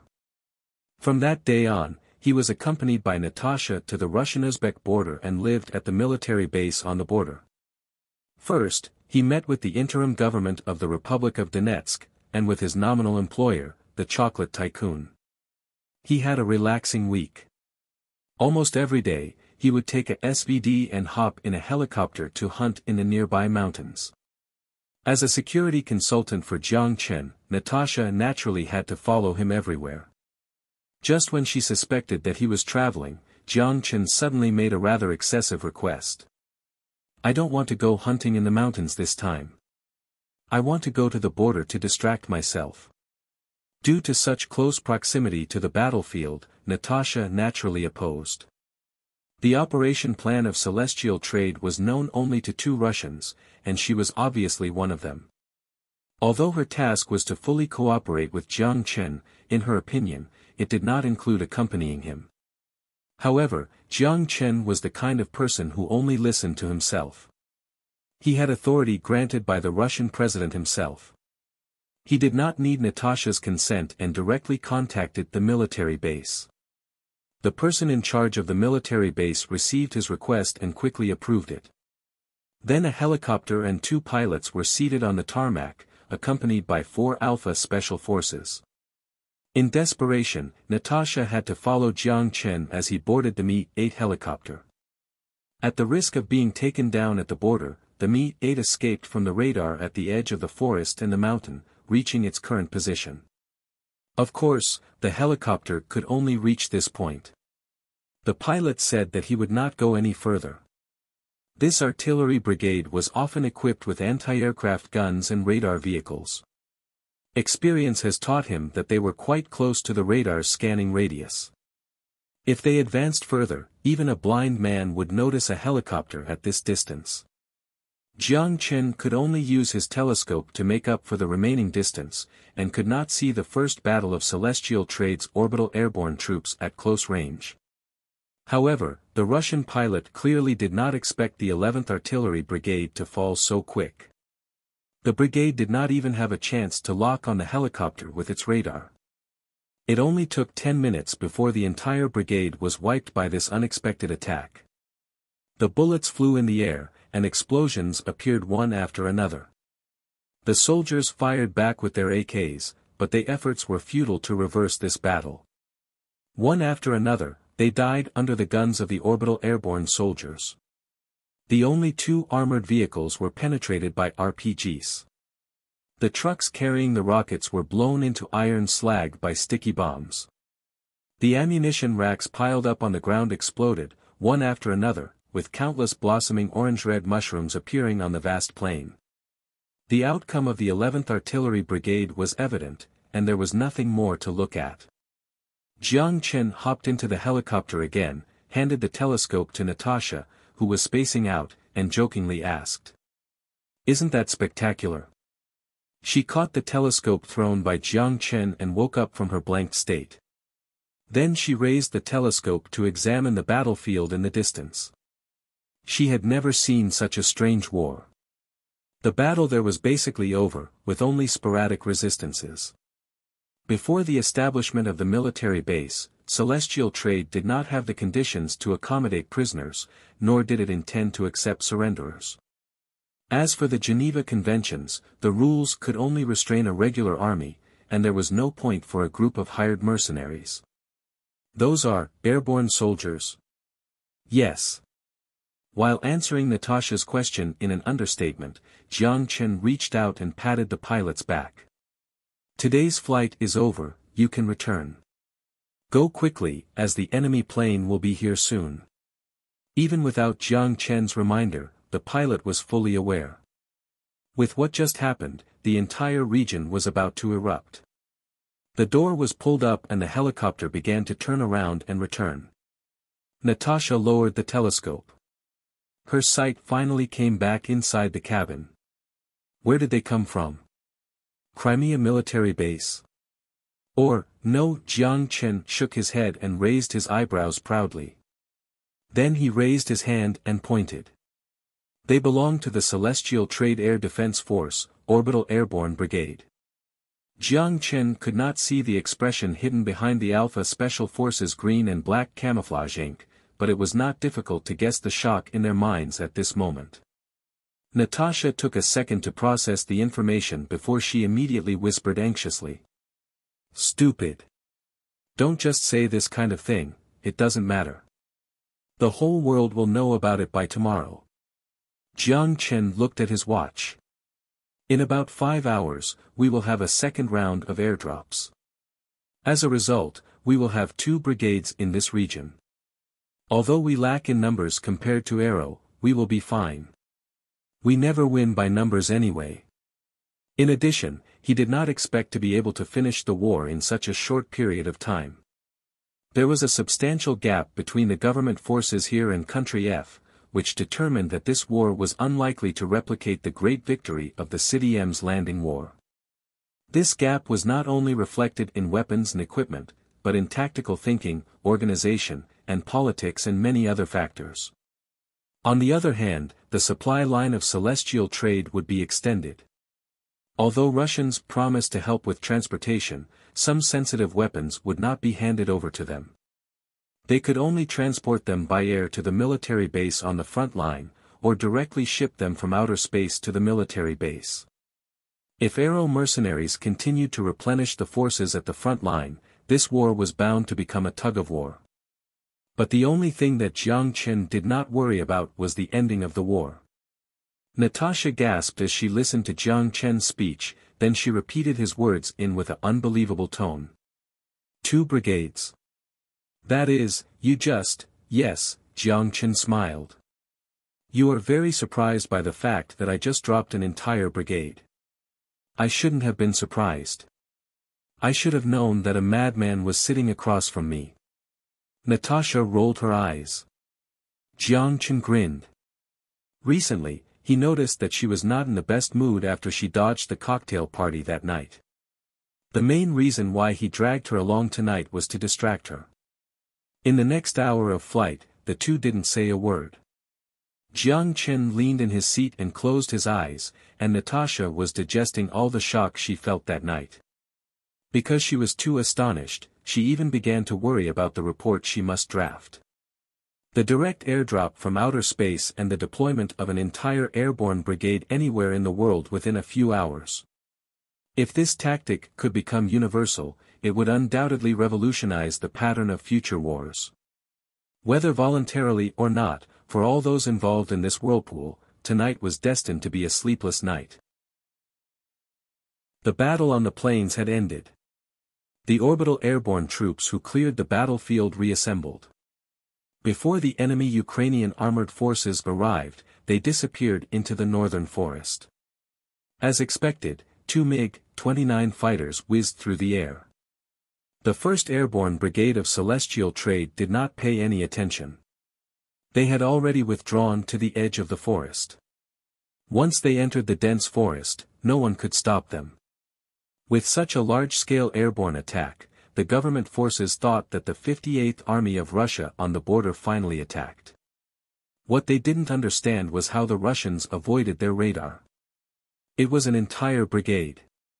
Even aliens wouldn't be able to erase an entire brigade from the radar. Are all of their radars broken? 2 MiG-29s took off from the airport and rushed to the target airspace in full throttle. The safety for the missiles was released, and the pilot even prayed by signaling across. He was prepared to engage in a dogfight with the Russian Su-35 fighters. However, what puzzled him was that not a single airplane was within the target airspace. The expected battle did not occur. Looking at the white spots scattered on the thermal image screen, the two pilots couldn't fathom how the airborne troops appeared. With the original intention of suiciding with the Russian jets, the 2 MiG jets were both equipped with air-to-air missiles. In order to improve maneuverability, the 150 pairs of 30 by 165 mm fuel-air explosives were removed. The 2 MiGs could only watch the airborne brigade that annihilated their entire artillery force escape into the forest. On the edge of the forest, Zhang Feng, who was just looking at the radar, gestured to the comrade next to him. The soldier nodded and lowered the air defense missile on his shoulder before putting the weapon on his back. The task of their team was to secure the exit route. If the 2 MiGs were to launch an airstrike, they would fire missiles in retaliation. However, the 2 MiGs only hovered in the air for a few laps before they flew away, without any intention to avenge their own people. Of course, it was the best ending. Zhang Feng sighed and walked into the forest. *T, they just left like that. If I were on that jet, I would have definitely sprayed some bullets before I left. With a rifle in hand and leaning against the back of the tree, an active Slavic boy raised 2 thumbs and pressed a few times, as if he was playing an arcade game. His name was Sergei, a very popular name in Russia. He fought 2 years for the guerrillas in this region. Later, he somehow snuck into Xi'an, joined the Foreign Corps, and obtained legal status. But he did not expect that he would return here in this fashion. You should be taught a lesson. I would do that for the two little birds. The man next to him grinned and slapped the back of his head. Don't mess with me, I didn't close the safety, you should worry about your two pickled eggs. Sergei grimaced and turned around, swaying his muzzle. The guy, scared, jumped to the side. If you two are going to make trouble, then just stay here. Others, keep up. It's time to go. With the command of the captain, Sergei and the buffed soldier immediately stopped, and followed Zhang Feng. They began to chase after the brigade. The raid on the artillery force was just their first mission tonight. At the gas station 10 kilometers away, another killing awaited. Back at the military base, it was already 1 o'clock in the morning. Having just watched a fireworks show, Jiang Chen did not feel sleepy at all. He only felt his empty stomach and the desire to eat something. However, at this time, the canteen of the military base was long closed. If he wanted to go out to eat, he would have to drive to a small town 10 kilometers away. So, his only option was to make something himself. He went straight to his apartment, tossed the jacket on the sofa, and then went to the fridge to take out noodles and other ingredients. While hemming, he made himself a bowl of chowder as the snack for the night. Taking a deep breath of the white steam coming up from the bowl, Jiang Chen threw the spoon aside and nodded in satisfaction. Just by the smell alone, the noodles shouldn't taste bad.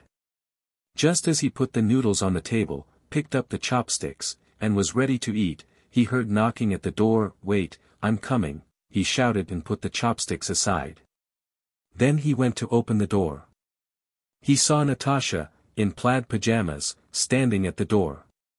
He took a second to process this before he jumped to the side and pulled her into the room. Are you not afraid of catching a cold? Although more than half of April had gone by, the temperature was still very low, especially at night. Even Jiang Chen didn't dare to sway outside wearing only his pajamas. As for why Natasha appeared in her pajamas, it was because she lived next door. For the Russians, this cold is nothing.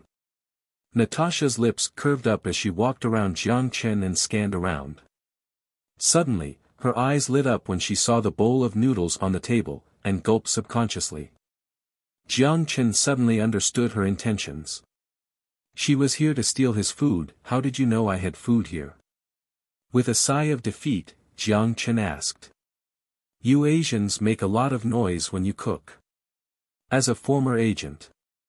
Natasha's face didn't turn red when she lied, and Jiang Chen almost believed her. What noise could he make while making noodles? Her nose was too sensitive. Am I? Jiang Chen only complained in his mind and did not state the truth. Natasha, who got hungry from the smell of meat, rushed into the kitchen. She took a bowl and helped herself to some noodles before returning to Jiang Chen, giving him a charming smile. Not being distracted by the smile, Jiang Chen keenly noticed that she was not only holding noodles, but was also holding a bottle of vodka. While slurping on the noodles, Jiang Chen looked at her alcohol-induced flushed face and said, "This is the first time I have heard noodles go well with vodka." That's because you don't understand Russians. Natasha took out 2 cups. She first poured a cup for herself, and then filled a cup for Jiang Chen. I have been waiting for you to come to Moscow. This one is on me. Here, take it. You couldn't find a better place to treat me to a drink? And I won't even mention the fact that you are still using my vodka. Jiang Chen rolled his eyes and put the glass on the side. Can you drink with me? Natasha whispered. Is something wrong? Sort of. Natasha sighed. The eyes that looked into the empty space were stained with memories as tears began to fill them.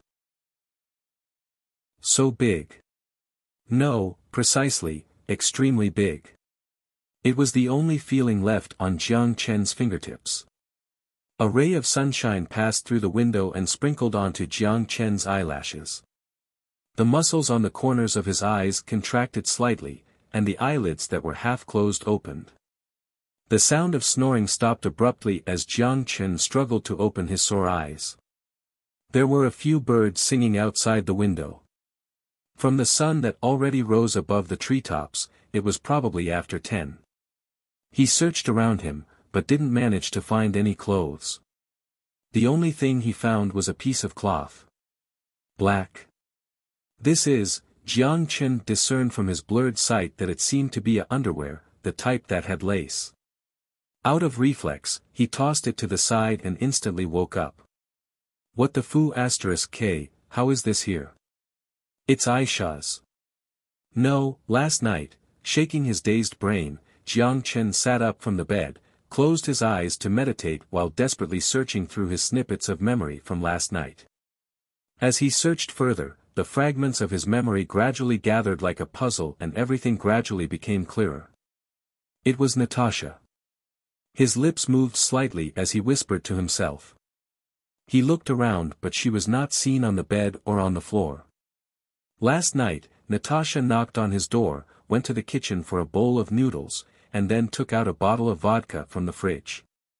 These trivial things didn't matter. Jiang Chen remembered having a few drinks with her, listening to her talk about her childhood, and then both of them got drunk and he couldn't remember who took the initiative but remember that the two finally hugged together and rolled onto the carpet. He seemed to have hurt her. Did I just? With a bitter smile, he held his head. Although he almost crossed the boundary of friendship countless times, he never thought it would end up this way. Jiang Chen didn't feel any awkwardness or regret. He never was the type that felt bad after crossing the boundary.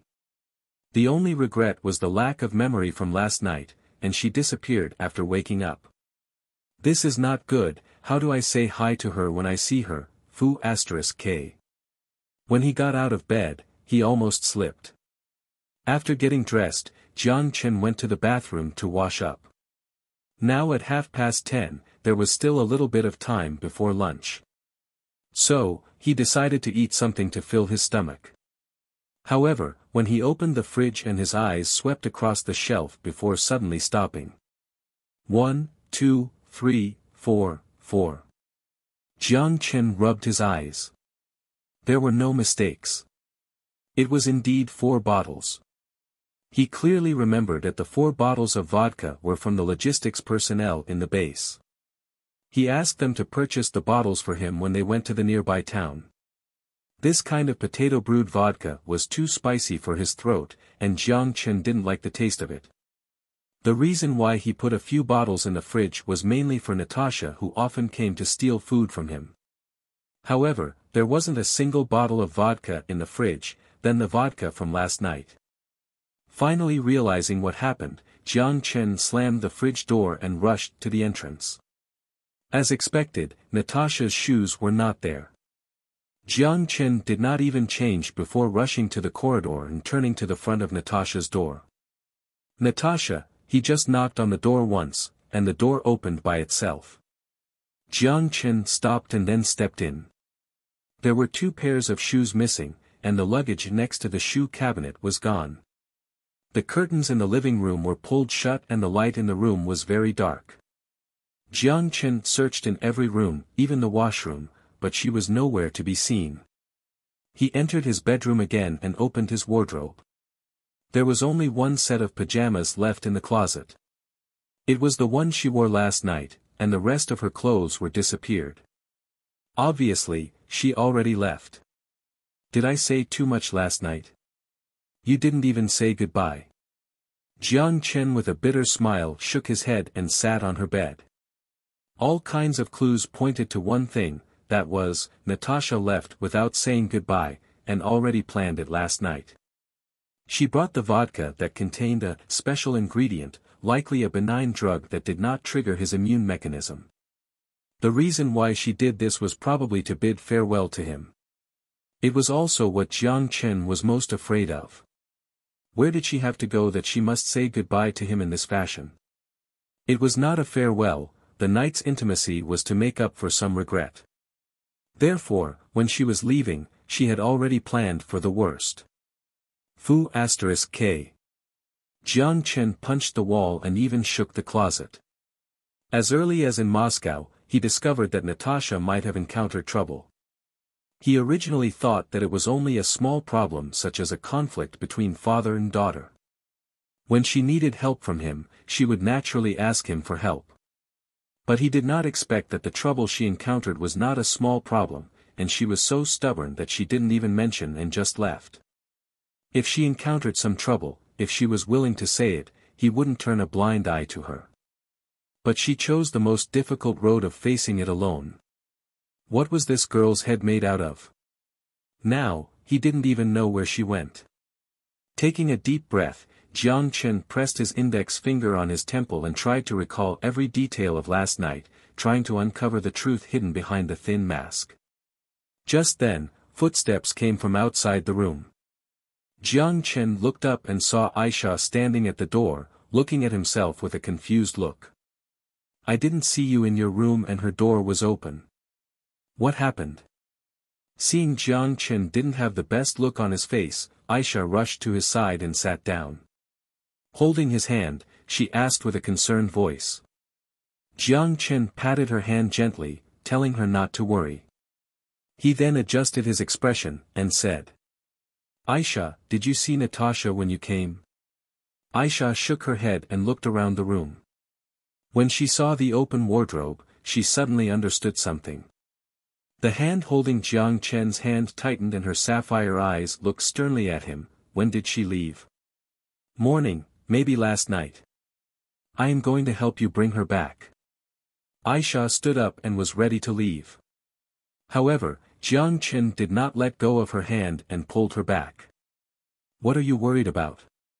You don't even know where she is, how can you get her back?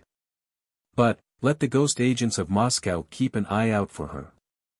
If she is going back to Moscow, then don't worry about her." Among all possibilities, it was the most optimistic possibility. If she did not return to Moscow, she was likely to be on the border. "I will let them know now." Aisha nodded. "Not so fast. There is something else I need you to do. Find someone for me." "Who?" "Marina. If I remember correctly, she should be Natasha's mother." Marina Ivanovna Nikolaeva. Italian-Russian. The dead wife of General Nikolaev and the mother of Natasha. On August 8, 2008, the Russian-Georgian War broke out. It was also the same day that Marina, who was engaged in intelligence gathering in Georgia, was found dead by the Tbilisi police in the hotel she stayed at. Through the individual items in her suitcase, she was finally confirmed to be a Russian intelligence personnel. Since the war ended in less than a week, the news was not disclosed. After the signing of the ceasefire agreement, the Georgian government returned the body of Marina to Russia with the remains of other Russian soldiers. Eventually, Marina was buried with other Russian soldiers killed in Georgia in the Preobrazhensky cemetery on the outskirts of Moscow. Nikolaev attended her funeral with Natasha, who was only 15 years old at the time. Since then, the relationship between them deteriorated. The death of Marina was said to be due to a shot in the head, but there was no further evidence that could provide more information. An entire day passed since Natasha's departure. When Aisha reported the information to Jiang Chen frowned. Hated her father because of her mother's death. "I had always felt that there was something wrong with this explanation. Maybe it's due to the reason behind the death of Marina," Aisha analyzed. "You mean, Marina was killed by her husband Nikolaev?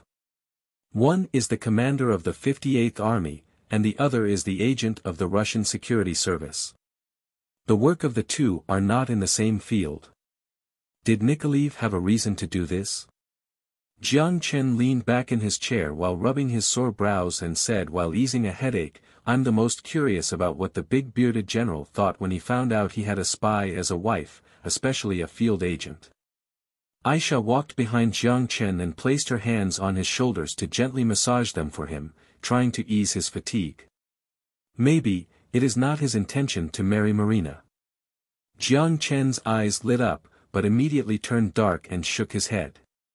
"It doesn't make sense. Nikolaev did not remarry. With his position, he shouldn't have lacked pursuers. Unless he liked men, it makes no sense. With so little evidence, he was only sure that Natasha must have been tracking down her mother's cause of death for several years, and this sudden disappearance was most likely related to it. As for whether Marina's death was related to his husband Nikolaev, or what role Nikolaev played in her death, that all remained a mystery. Enjoying the massage of the two small hands on his shoulders, Jiang Chen closed his eyes. His fingers began gently tapping on the arm of the sofa. "Will the clues be in Georgia?" Aisha suddenly said. "If we send people to the hotel where the incident happened, it's useless. It's been 11 years, Jiang Chen shook his head. "It's better to go to the local police station than go to the hotel, but I suspect that all the evidence and Marina's personal belongings would have been transferred with her body after the signing of the ceasefire agreement. It is better to go to Moscow than to go to Georgia." "Then, I know what you want to say, but I forbid you to do this. Our relationship with Russia is now in the honeymoon stage, and any misstep may cause misunderstanding and could be quite unwise." Jiang Chen hesitated, but in the end, he didn't break out the news of Natasha's disappearance. Disregard if the Russian security service would go deep into a foreign country to find a special agent who left her duty without provision, no one would be sure if the Freemasonry planted insiders inside Russia. Breaking out the news would increase her danger at the border. As for how long he could keep it a secret, he'll take it one day at a time. Originally, he planned to return to Xi'an after the military base was complete. But now, with Natasha's sudden disappearance, it directly disrupted his plan. Before confirming her safety, he couldn't just leave. "How many people do we have in this region?" "I am referring to the Ghost's agents." Jiang Chen suddenly looked at Aisha and asked. "Only 2 people. The intelligence in the Ukraine region is mainly the responsibilities of Navier. Now our focus on European intelligence work is concentrated in Western Europe. Do you need me to contact her to send more people?" Aisha asked. "No, she needs people on her side." Jiang Chen stood up from the sofa. "We will transfer people directly from the headquarters." "Transfer directly from the headquarters? But is this feasible?" Aisha wondered. "Normal entry is definitely too late, but we can go through the orbit.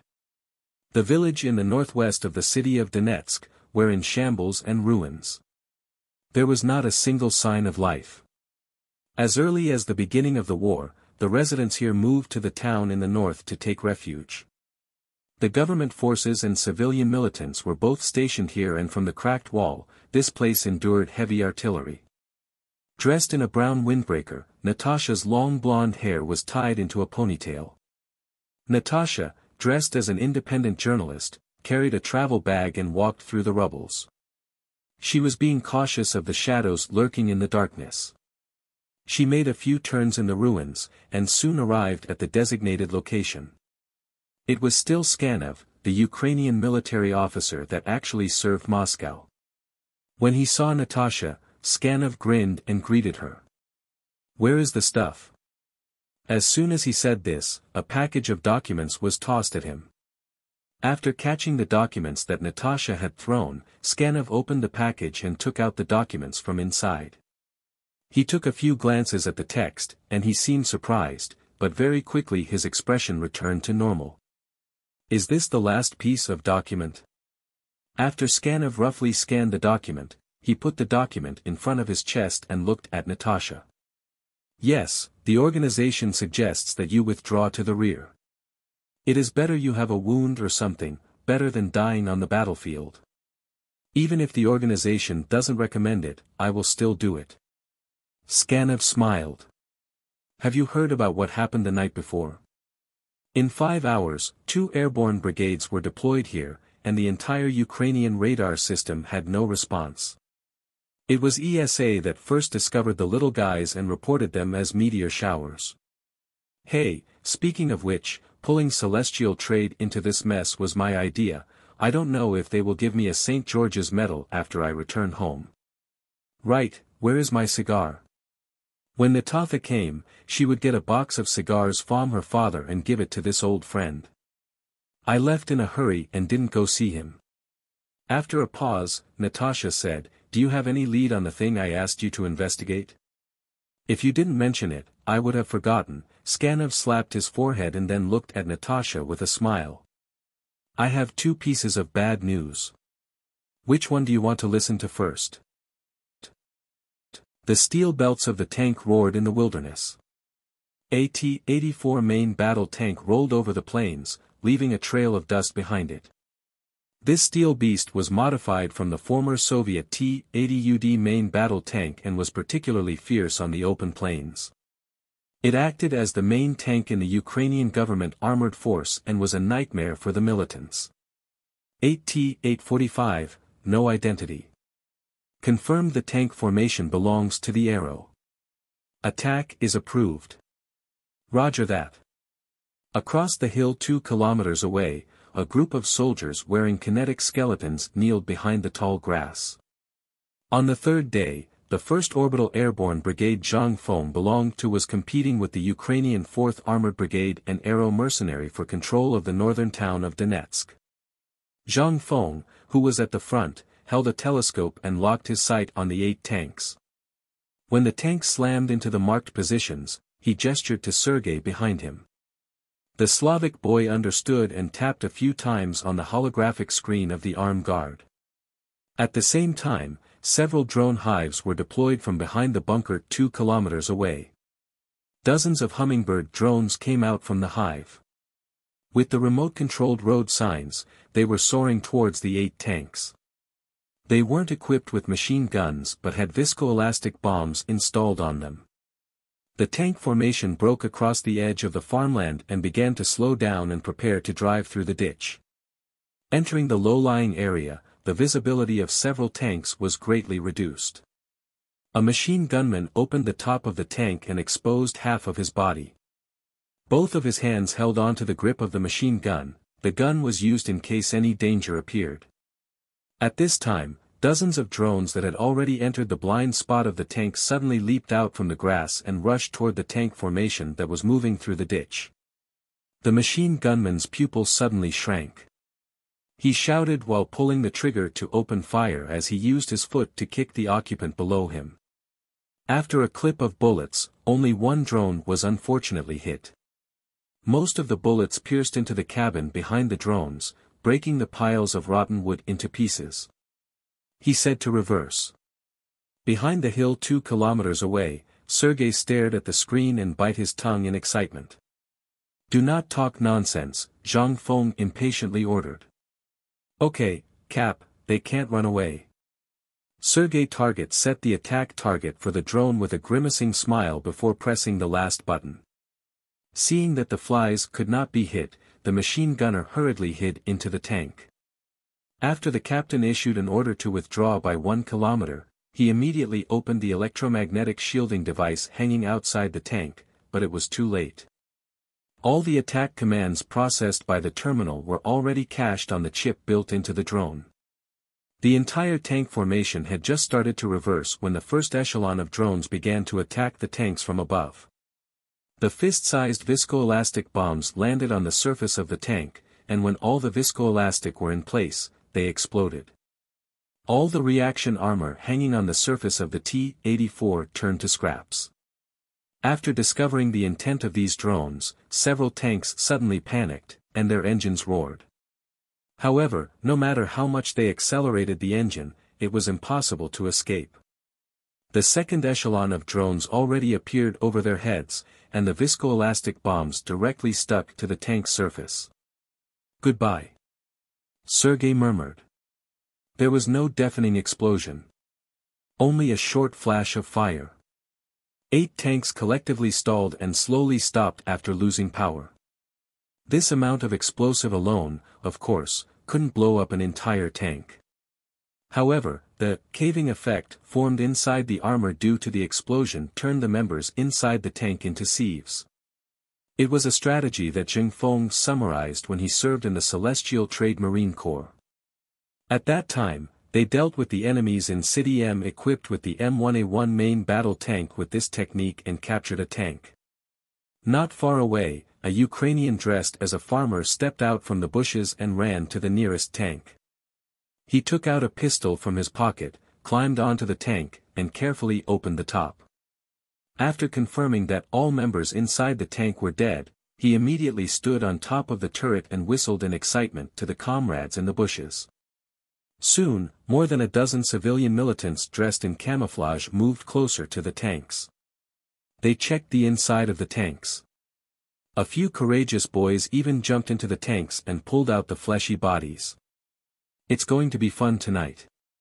The man behind Sergei suddenly smirked with a sly look on his face. His appearance gave Sergei goosebumps. "Today's mission is over. Let's go." Zhang Feng took the lead and stood up. Then several soldiers walked toward the tanks 2 kilometers away. When they met with the militants, they immediately received a warm cheer. A passionate Ukrainian female soldier even daringly stepped forward and gave several heroes a big hug. Finally, she gave the man named Hans a French kiss. Zhang Feng saw with the corner of his eye that Hans brought the Ukrainian girl to a cabin. The two conversated while smiling. Later, Hans gave her a pack of cigarettes, and the two walked inside. At this time, an unshaven Ukrainian who was wearing a muddy gray coat, walked over and handed him a crumpled-up cigarette. Zhang Feng had some impressions of him. He was the first one who climbed onto the tank. "Do you smoke?" he said in English. "Smoke mine." Zhang Feng took out a box of cigarettes from his pocket and took out 2. He put one in his mouth and handed the other one to the man. In the resistance zone, cigarettes were equivalent to dollars, which acted as a local hard currency. Zhang Feng himself didn't lack cigarettes. The Ukrainian did not reject the offer. After taking the cigarette from Zhang Feng's hand, he took out the lighter from his pocket and lit it for Zhang Feng and himself. 8T-845, I have to thank you for the tank battalion. They have always wanted to get a few T-845 from the enemy. Now their dream has come true and can finally get rid of the tractors. Philip laughed. You'd better add anti-disintegration lining inside. Armor that has already experienced the caving effect is prone to secondary caving. Zhang Feng shook off the ash and pointed to the nearest tank. We will be careful. Celestial Trade naturally had no interest in the tanks, but they were all treasures to the militants. Of course, Celestial Trade did not do the job for free. These trophies were converted into rubles and sold to the militants. Of course, they wouldn't get the money immediately. The tanks would be loaned to the Republic of Donetsk and paid for after the war, and even if they aren't able to pay for them later, compared to the depreciating banknotes, Celestial Trade's stance always favored other goods in exchange. After a few words with the man named Philip, Zhang Feng estimated that his comrades should be done, so he extinguished his cigarette. However, not so far away, voices of dispute attracted his attention. What happened? Zhang Feng looked towards the noise. 2 soldiers dragged out a Ukrainian from behind the haystack and found an M9 pistol and a military officer card on him. Philip tossed away his cigarette and ran to him. We caught a Ukrainian officer. He claims to be an informant of the Russian security service. I have never heard such a funny joke. A thin Slavic boy with a grin on his face dragged him out and punched him in the stomach. The Ukrainian was covered in muddy water, his hair was glued to his scalp by mud, and his pants were stained with dark red blood. Not his best look. With another punch to his stomach, he reflexively gagged and emptied the acid in his stomach. Barf, sh*t. I am not kidding, man, let me see your officer before you punch me. Don't be impulsive, I am their captain. Philip stepped forward, put his arm on the shoulder of a soldier, and raised his eyebrows to look at the tied-up Ukrainian. You said that you are a Russian informant? What is your proof? I didn't bring my documentation, but please believe me. Just take me to the back. We can't take you to the back, we are here looking after the tanks. Philip lifted his finger and interrupted him. And since you are a Russian, why are you hiding behind the haystack? Listen, I am an informant of the Russian security service. I have provided them with intelligence up till 4 months ago. But it didn't last long. I was discovered by the government 4 months ago, too lazy to listen to this person's nonsense. The thin Slavic guy dragged the man to the ground, then pulled out the machete from his waist and revealed a grimacing smile. It seems that you will not tell me the truth until I teach you a lesson. Trust me. Fuck. I really am. The machete did not fall. Zhang Feng grabbed the hand of the Slavic boy. Both Philip and the Slavic boy looked at him with questioning eyes. Let me ask him a few questions. Zhang Feng let go of the Slavic boy's hand, walked to the Ukrainian side and squatted down. What is your name? Skanov. You are from Celestial Trade, right? Take me to see your boss. Please, before everything is too late, cough. Skanov dry coughed a few times and mud or blood spilled out from his mouth. You want to see our boss? I want to as well. I want to take a picture with him. Of course, it would be better if I could shake hands with him. While chewing on his gum, Sergei looked at Skanov with a dubious smile. Zhang Feng ignored this boy and stared at Skanov's eyes for about half a minute. Take him with us. We are heading back anyway. Then, Zhang Feng turned and gestured to Sergei while pointing to Skanov. If he escapes or resists, end him. Roger. Sergei saluted. Spill it out, Zhang Feng said impatiently. What if I accidentally press the trigger? Sergei squinted at Skanov without any good intention. Before he immigrated to Xi'an, he was a Russian from eastern Ukraine. Although the Ukrainians and Russians were both Slavs in heritage, the Eastern Russians and the Western Ukrainians naturally were incapable of coexisting. After the disintegration of the Soviet Union, the two sides were dissatisfied with each other and were now in the midst of a conflict. Then I will dump you into the dumpster. *T. Cap, I was just joking. Chasing after Zhang Feng, Sergei then turned around and poked Skanov's arm with a rifle.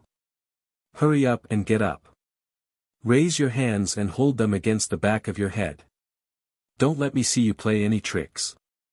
Watching Sergei take Skanov forward, Philip walked next to Zhang Feng. I advise you not to believe his rhetoric. These self-proclaimed informants are a common sight. They just want to be sent to Crimea or the Russian-Ukrainian border, or other places with human rights. Philip looked at Skanov. The most convenient way is to torture out valuable information, and then find a place to bury him. With this, it still counts as a contribution. Philip patted the officer's card in his hand. Maybe. But anyway, we have time today, Zhang Feng said. Philip shrugged, didn't say anything, and walked away. The force was reorganized next to the farmland, and Zhang Feng found that a person was missing. Where's Hans? Still in that cabin. A guy laughed and put his finger into the hole he made with the other hand. *CK, enemy. Zhang Feng raised his leg and kicked the wooden cabin door open.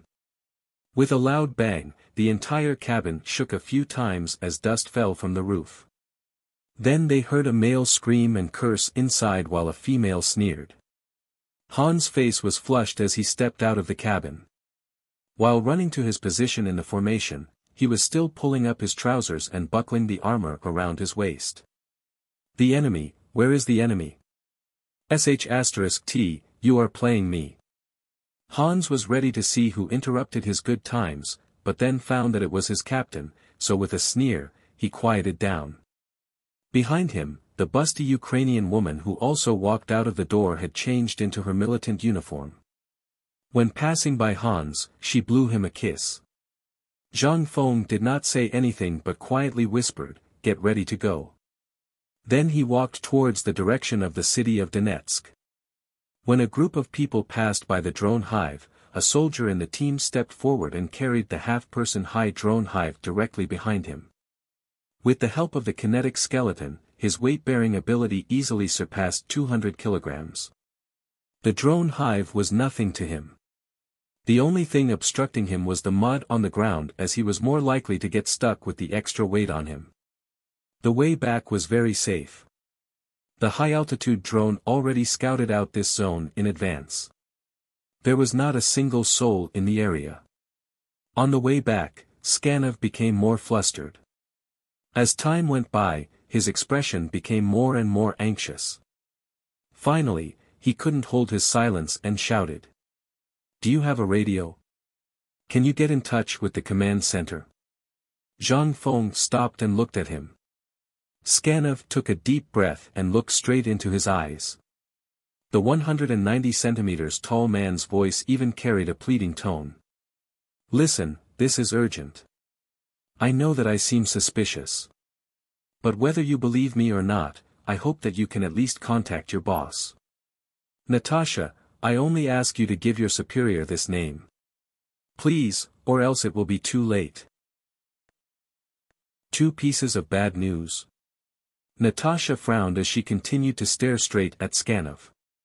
Then, her lips suddenly curved up. "Does it matter?"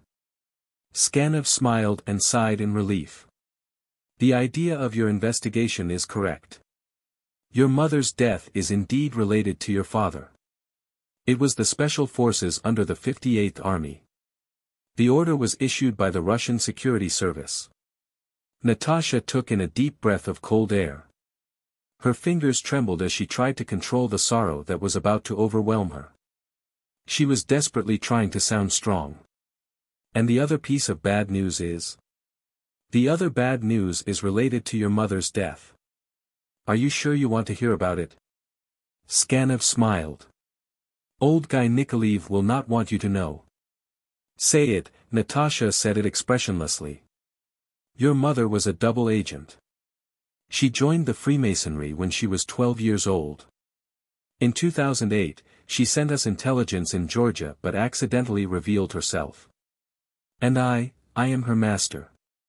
With a dubious smile, he looked at Natasha, who took a step back. "I advise you to take your hand out of your pocket. At least 2 sniper rifles are being pointed at you." The smile on Natasha's face gradually disappeared. From when she walked into the town, she realized that something was wrong, but did not expect the one who betrayed her, who betrayed Russia, would turn out to be her father's old friend, Major Scanov. This joke is not funny at all. Using the corner of her eyes to observe the surrounding environment, Natasha determined by experience that the location of the sniper should be in the clock tower 400 meters away and on the roof of the factory 500 meters away. She didn't take her hand from her pocket but let go of the pistol and held on to the smoke bomb. Scanov shrugged. "This is not a joke. You don't have to waste time. Even if the Alpha group came, they wouldn't be able to save you, and they won't take the risk to save you. The 14th Motorized Brigade of Ukraine is stationed not far from here." After Scanov finished, he clapped his hands. Like ghosts, 12 figures appeared from the shadows. They were covered in lacquered black combat uniforms, armed from head to toe, and moved without a sound. Without a doubt, they were the elites of the elites. When Natasha saw these special force agents, a trace of despair appeared in her eyes. If there were only snipers, she could work up the courage to make a gambit, but against 12 heavily armed special force agents, even if she was 007, her possibility of surviving was null. Shameless traitor. Squeezing a few words out of her teeth, Natasha stared at Scanov. If eyes could kill, Scanov would have died many times. However, against Natasha's allegations, Scanov didn't seem to agree. A traitor? Scanov shrugged, and raised his hands and rubbed his neck a few times. When she saw this, Natasha's pupils shrunk. She noticed that as he rubbed, there was a noticeable chromatic aberration, and then his hands seemed to have grabbed onto something. He tore and ripped off the silicone hood from his head. Scanov, who had removed the silicone hood, became a completely strange face. In other words, he revealed his true appearance. "Let me introduce myself again. I am Peter Petrov." Since it was no longer necessary to disguise himself, he revealed his real voice. The stiff expression on Natasha's face gradually softened into a bitter smile.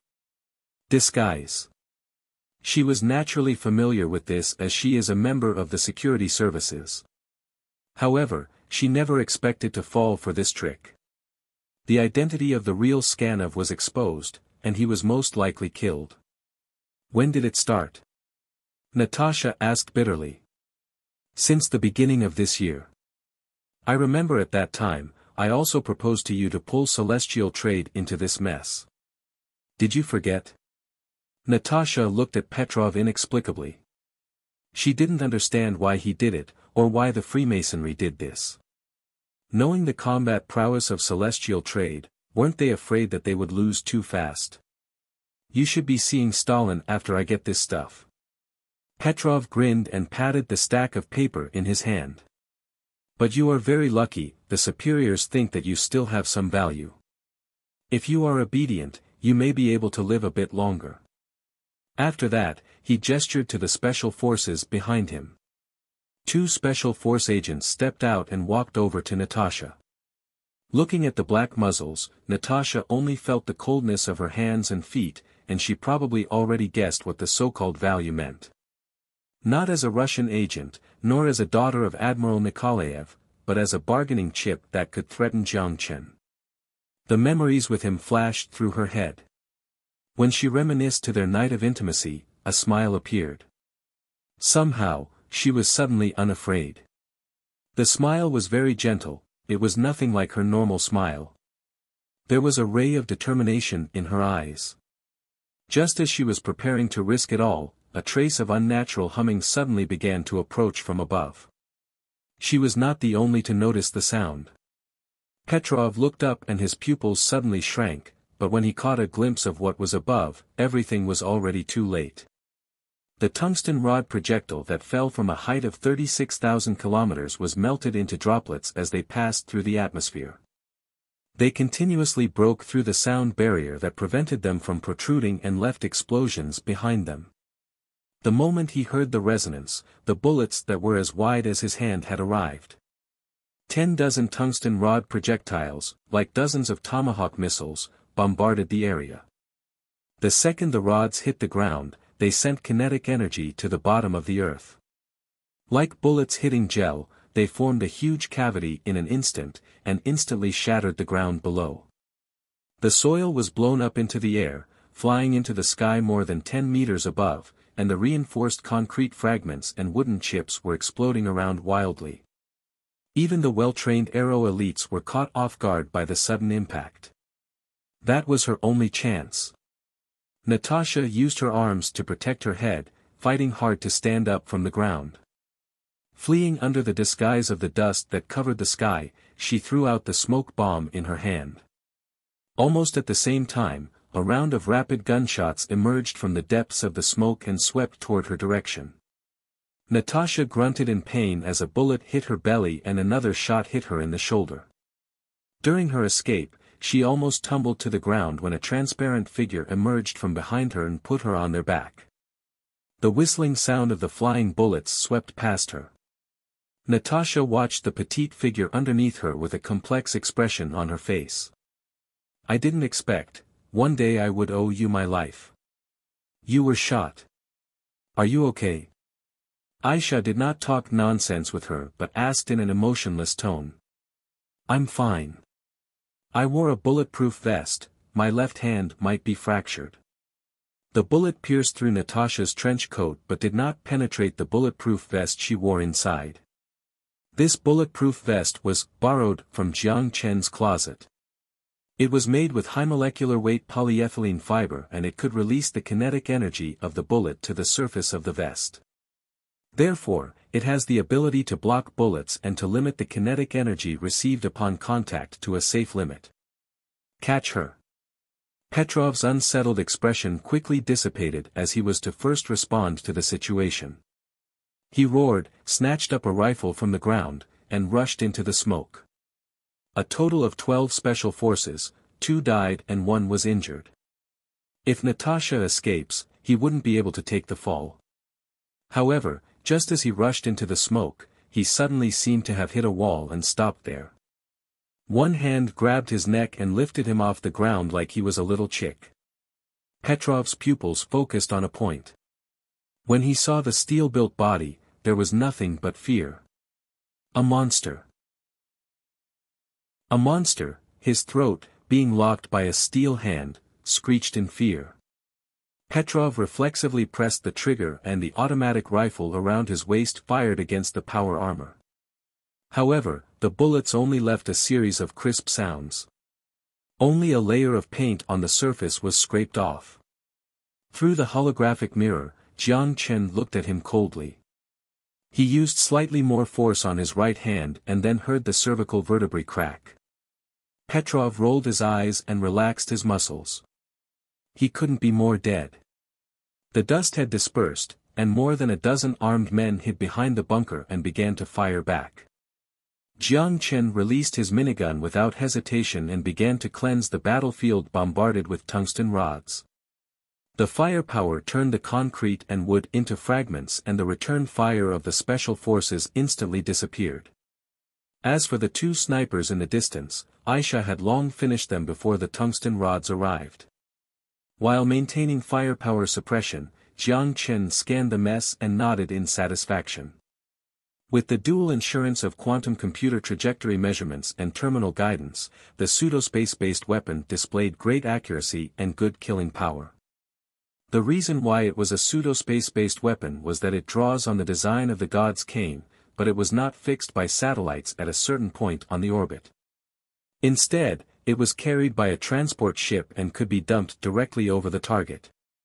Because there was no launch track to give the initial speed, the probability of a direct hit was not high and could only be used as a means of suppression. At the beginning of the design, the weapon was originally prepared for the orbital airborne force. The target area would be bombarded with tungsten rods before landing to ensure the safety of the landing site. However, Jiang Chen did not expect that the airdrop cabin from the apocalypse would have its own suppression effect.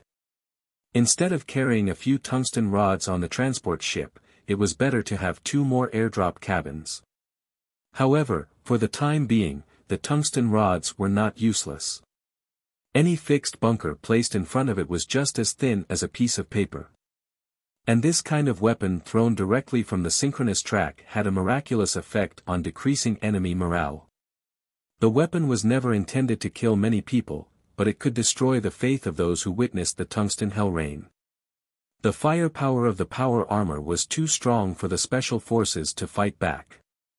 Seeing the lack of effectiveness of rifle bullets, a special force soldier took out the AT-4 rocket launcher, quickly opened the safety and pressed the trigger. However, this steel giant not only had a thick armor but was also agile and maneuverable. This unguided rocket was easily dodged. From the storage dimension, Jiang Chen took out a heat sensor grenade and threw it straight to the target heat source. The grenade spurted a trail of flame in midair before flying straight behind the enemy bunker. With a bang, the soldier carrying AT-4 was blown into pieces. Wesley. Fu*K. Giles, with bloodshot eyes, watched his comrade explode. He could not do anything against the steel giant. They already replaced their rifles with special armor-piercing ammunition specially prepared for celestial trade soldiers, but against the steel armor, it was useless. The situation was completely out of their grasp. Giles gritted his teeth, made up his mind, and gestured to his comrades. Retreat. These special forces came quickly and left quickly. The back row first dashed to the back of the house. The front row also left the bunker in batches and retreated from the street. Jiang Chen fired a few more clips at the direction of their escape symbolically. He didn't pursue further and decisively headed to the agreed evacuation point. From the satellite image, the 43rd Motorized Brigade of Ukraine was close to him. With the mess here, as long as the commander was competent, he would inevitably send people to investigate the situation. Both of Celestial Trade's orbital airborne brigades were deployed in eastern Ukraine. Only 2 waves of tungsten rods were the available attack methods. Celestial Trade forces on the ground and the militants' base were nearly 80 kilometers apart, which didn't help the situation. Though Jiang Chen would be interested in trying to solo an entire brigade, unless he replaced his power armor with a Gundam, he didn't have the confidence to try. It was confirmed on the satellite map that the 10 Special Force soldiers had indeed withdrawn from the town. Jiang Chen ran into a semi-collapsed house and threw the power armor into the storage dimension. Putting on the K2 kinetic skeleton, he went to the outskirt of the town. Behind a haystack of a farm, a military green, battalion commander, T-98 armored vehicle was parked there. Its other name would be the Russian version of the Hummer. Although not as well known as the Hummer, it performed better in terms of protection. Jiang Chen borrowed the car from the Russian military base and the engine was also modified. He used this vehicle to cross the Russian-Ukrainian border. Jiang Chen closed the door after he got into the back seat. Aisha skillfully started the engine, stepped on the gas, and headed into the forest. Leaning in the back seat, Jiang Chen let out a long sigh of relief and leaned his rifle against the door. When he turned around, his sight aligned with Natasha's. Natasha was not in the best state. Not only was there a hint of blood by her mouth, but her left arm was fixed in place by a splint. They made eye contact and her expression became awkward. She didn't know how to face Jiang Chen, so she lowered her head. Sore, however, the word sorry had yet to come out completely before Jiang Chen picked her up and put her on his lap. Let go. What are you doing? Natasha was like a frightened golden-haired Persian cat, uneased. Although she struggled hard to escape, manpower could never outpower the kinetic skeleton, not to mention that she still suffered a small injury. Jiang Chen controlled her with just one hand. Careful not to touch her left arm, Jiang Chen did not waste any time. With his spare hand, he slapped her *SS. The loud sound was extremely noticeable in the vehicle. Aisha's cheeks turned red, as she pretended nothing happened. After a cry, Natasha with her eyes widened, stopped struggling. Do you dare to do this next time? Jiang Chen said wickedly to Natasha. Bastard, you actually hit me. The blushing Natasha glimpsed at the back of Aisha's head and then tried hard to turn her neck. She growled at Jiang Chen with embarrassment and anger. Let me go. Jiang Chen raised his hand again and landed his palm against the curved and soft butt. Hey! Natasha couldn't help but again cry out loud. Aisha was turning even redder and her eyes flickered to the rearview mirror from time to time. Perhaps it was an illusion, but Jiang Chen saw envy. Bastard! I want to kill, ah. You are a poor, hey. No. I'm sorry, don't, the original imposing curse was interrupted by the loud slaps. Humiliating and shameful tears formed in Natasha's eyes. The sting on her but seriously hurt her self-esteem. At this moment, she had lost her usual calmness. However, the most annoying thing was that, she began to feel aroused. Chapter 10:18 Do you dare to do this again? Do you dare to do this again? Jiang Chen's hand stopped in midair as he looked at Natasha, who was begging for mercy. A smug look appeared in his eyes. No.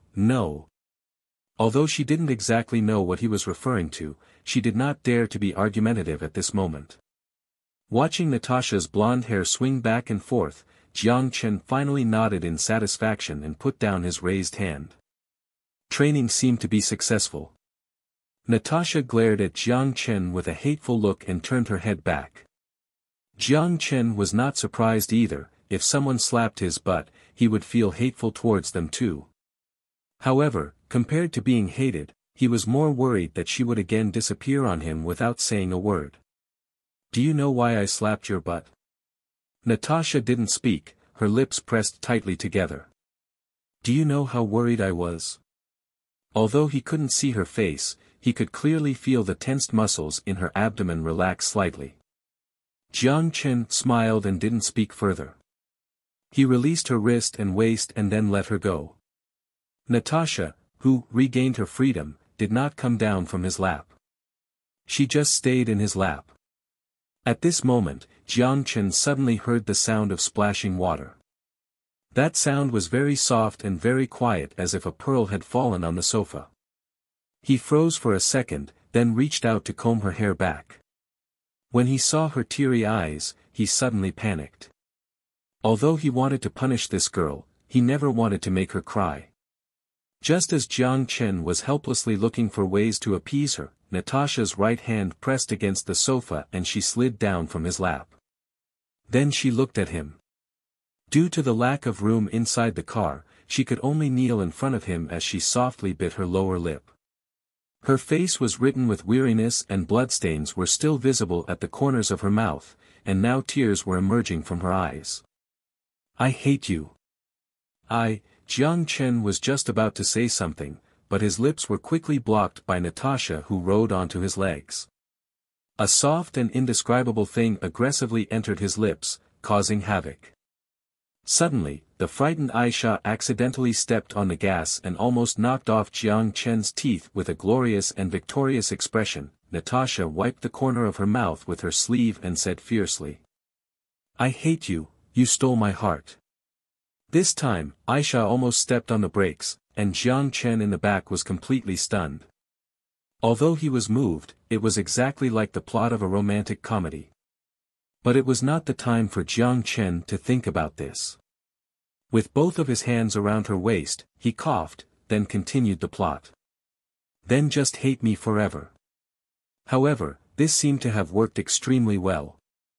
Natasha's eyes gleamed with tears as she munched on him. Enjoying the softness, for a glimpse of a second, Jiang Chen noticed with the corner of his eyes that even Aisha, who had never been jealous, started to pout. To avoid the Ukrainians an arrow on their journey home, Jiang Chen made Aisha take the long way. Instead of crossing the Russian-Ukrainian border directly from the forest on the east, they drove along the forest to Starobursk and took a detour of more than 50 kilometers. Although they were already far away from Donetsk's front line, driving at night was still very dangerous. Turning on the lights could cause them to be detected easily from a far distance, but driving without lights meant that they could accidentally drive into a ditch. The most pressing issue now was to find a safe spot to spend the night. Fortunately, at the edge of the forest, Aisha discovered a logging yard. Judging from the rusty iron gate and the mushrooms on the woods, this logging site seemed to have been abandoned for a long time. Since there was no owner, they requisitioned this logging yard. After they drove into the warehouse, Aisha stepped out of the vehicle and deployed 4 hummingbird drones into the area. She then connected the drones to the terminal at the back of the vehicle. Jiang Chen was taking out the outdoor gasoline stove from the trunk of the vehicle. There was no shortage of food and water, so he started to cook noodles in the middle of the warehouse. It didn't take long before the delicious aroma filled the warehouse. The 3 people soon started to slurp on the noodles placed in stainless steel bowls. The noodle was far from delicious as the ingredients were dried meat and dehydrated vegetables, but they devoured the food. Jiang Chen didn't mind the taste of his food. Aisha enjoyed whatever Jiang Chen cooked. As for Natasha, it was purely out of hunger. In the past 2 days, she only drank the sour nutrient supply. It was the first time she even ate anything remotely hot. As the night grew darker, the 3 laid their sleeping bags in the middle of the warehouse and then arranged their lookout schedule. Originally, Aisha insisted Jiang Chen does not participate, saying that she could watch 2 shifts. However, in the end, she could not convince him and had to agree to include him. Aisha would take the first shift. With a long day of driving tomorrow, for the safety of everyone, Jiang Chen insisted on putting her in the first shift. After extinguishing the fire of the gasoline stove, darkness gradually returned to the warehouse. As his eyes gradually adapted to the darkness, Jiang Chen saw through the faint moonlight that Natasha, in her sleeping bag, was staring at him with her emerald eyes. Still awake. Jiang Chen closed the zipper of his sleeping bag and smiled. "I can't fall asleep that fast. It's better to go to bed early. We still have a long way to go tomorrow. By the way, speaking of it, it was you that night, don't say it." Realizing what he wanted to say, Natasha looked away while interrupting him. It took a lot of determination. No, what I want to say is that I didn't feel that night at all. When will we have another in-depth session? Jiang Chen said with a smirk. There was a curvature on her mouth, and Natasha said while raising her eyebrows. Okay, once we go back. The two chatted, and soon their sleepiness started to catch up to them. Jiang Chen was yawning and just about to pass out when Natasha suddenly asked in a quiet voice. How did you know I was here? When the soldiers under my command were in the north, they met a captive named Skanov. He claimed to be an informant of the Russian security service. He mentioned your name when proving his identity. Is that so? Skanov is not dead yet. Natasha sighed with relief. Yes, what about the document? The document? Jiang Chen was confused. Natasha's face suddenly turned pale, and the sleepiness she had accumulated instantly disappeared. You didn't get it? Jiang Chen frowned. Be clear, what document is it? What is on that document? It's a list. The organization asked Skanov to withdraw, and the list contains the intelligence resources he can use. There is also an encrypted file. I don't know what it is, I only know it is important. Tell me the name of the informant, Jiang Chen said. Natasha's expression was a little hesitant at first since this involved the Russian security service's confidential information on the Ukrainian issue. Even if celestial trade was an ally, the organization was not part of Russia. Jiang Chen knew what she was thinking and yawned. Forget it. Mario Melnikov. Just one. Jiang Chen raised his eyebrows and gave Natasha a surprised look. And also, after reporting the entire list, Natasha seemed to have had her energy drained away as she hid her head in the sleeping bag, upset. Is this treason? It must be, but you can save the lives of those informants, Jiang Chen said while editing the audio file. Then, he sent the file to the ghost agent headquarters through quantum satellites.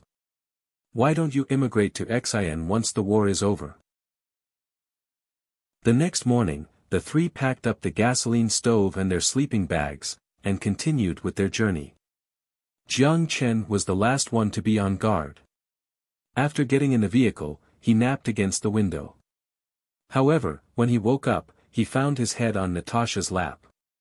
Although separated by jeans, it still felt quite soft. I suddenly found out that you have a cute sleeping face. Meeting Jiang Chen's eyes, Natasha mocked him. He sat up while rubbing his eyes and with a yawn, then asked. What's today's date? April 25th. Aisha, who was driving, replied. It's already April 25th. Jiang Chen looked at the scenes disappearing from the window, as well as the smoke rising in the south, and then said, we should go back soon.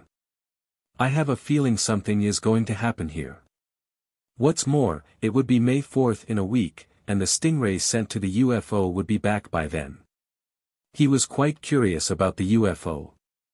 Half a century passed since humans began to explore extraterrestrial civilization, during which countless postcards symbolizing friendship have been launched into the universe, but they have never been answered.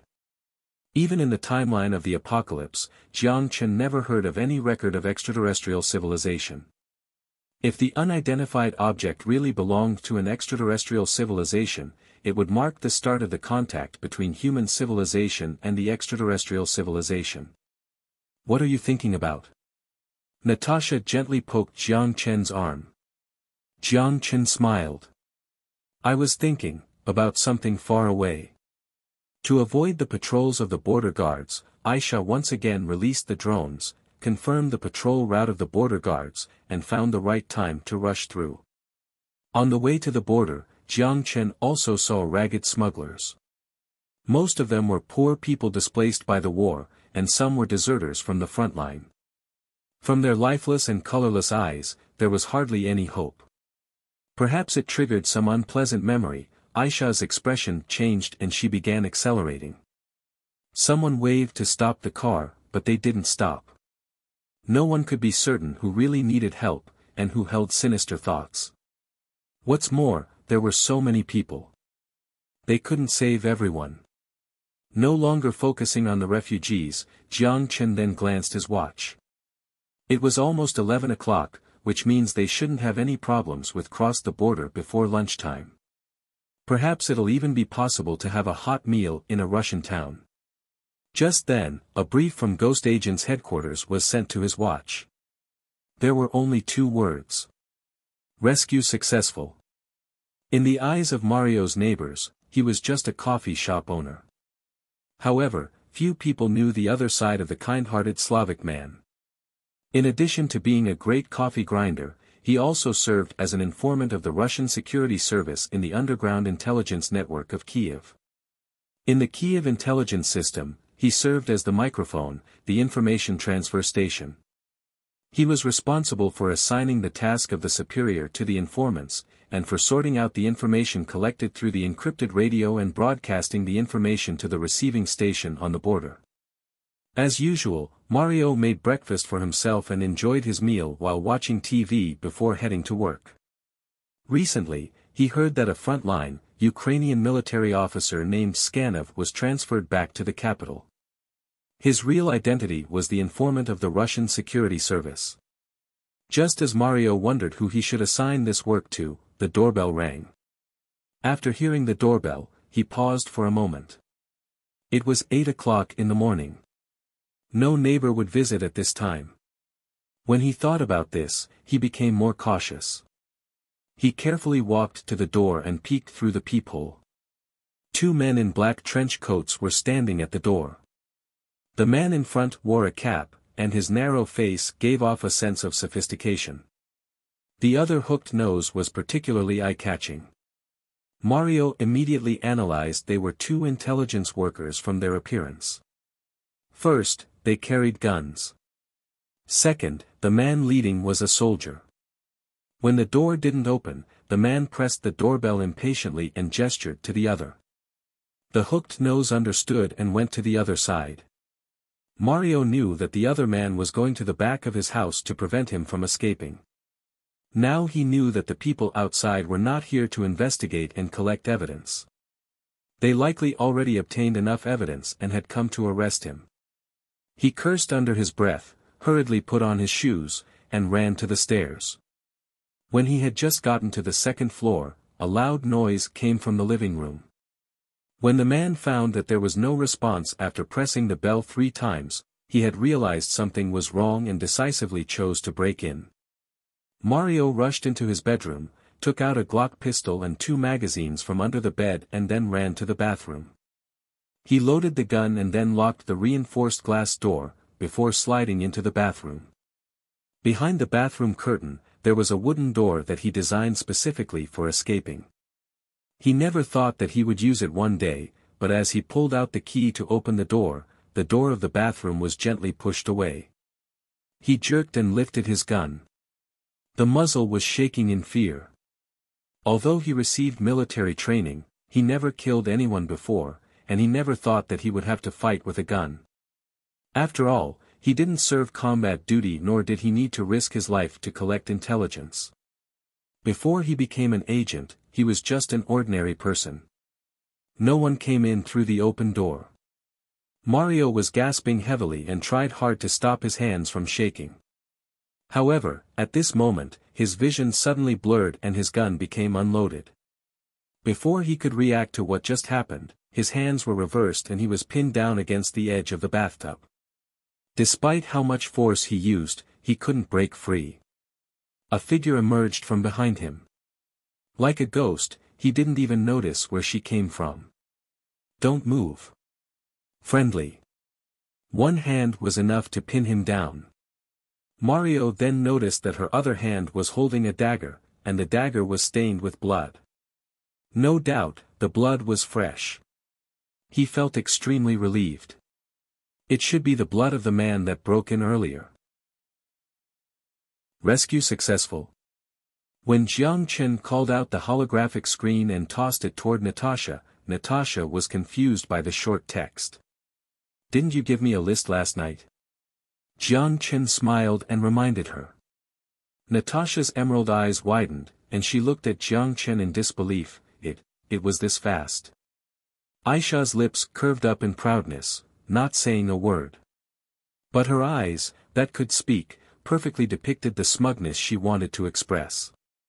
We are a private company.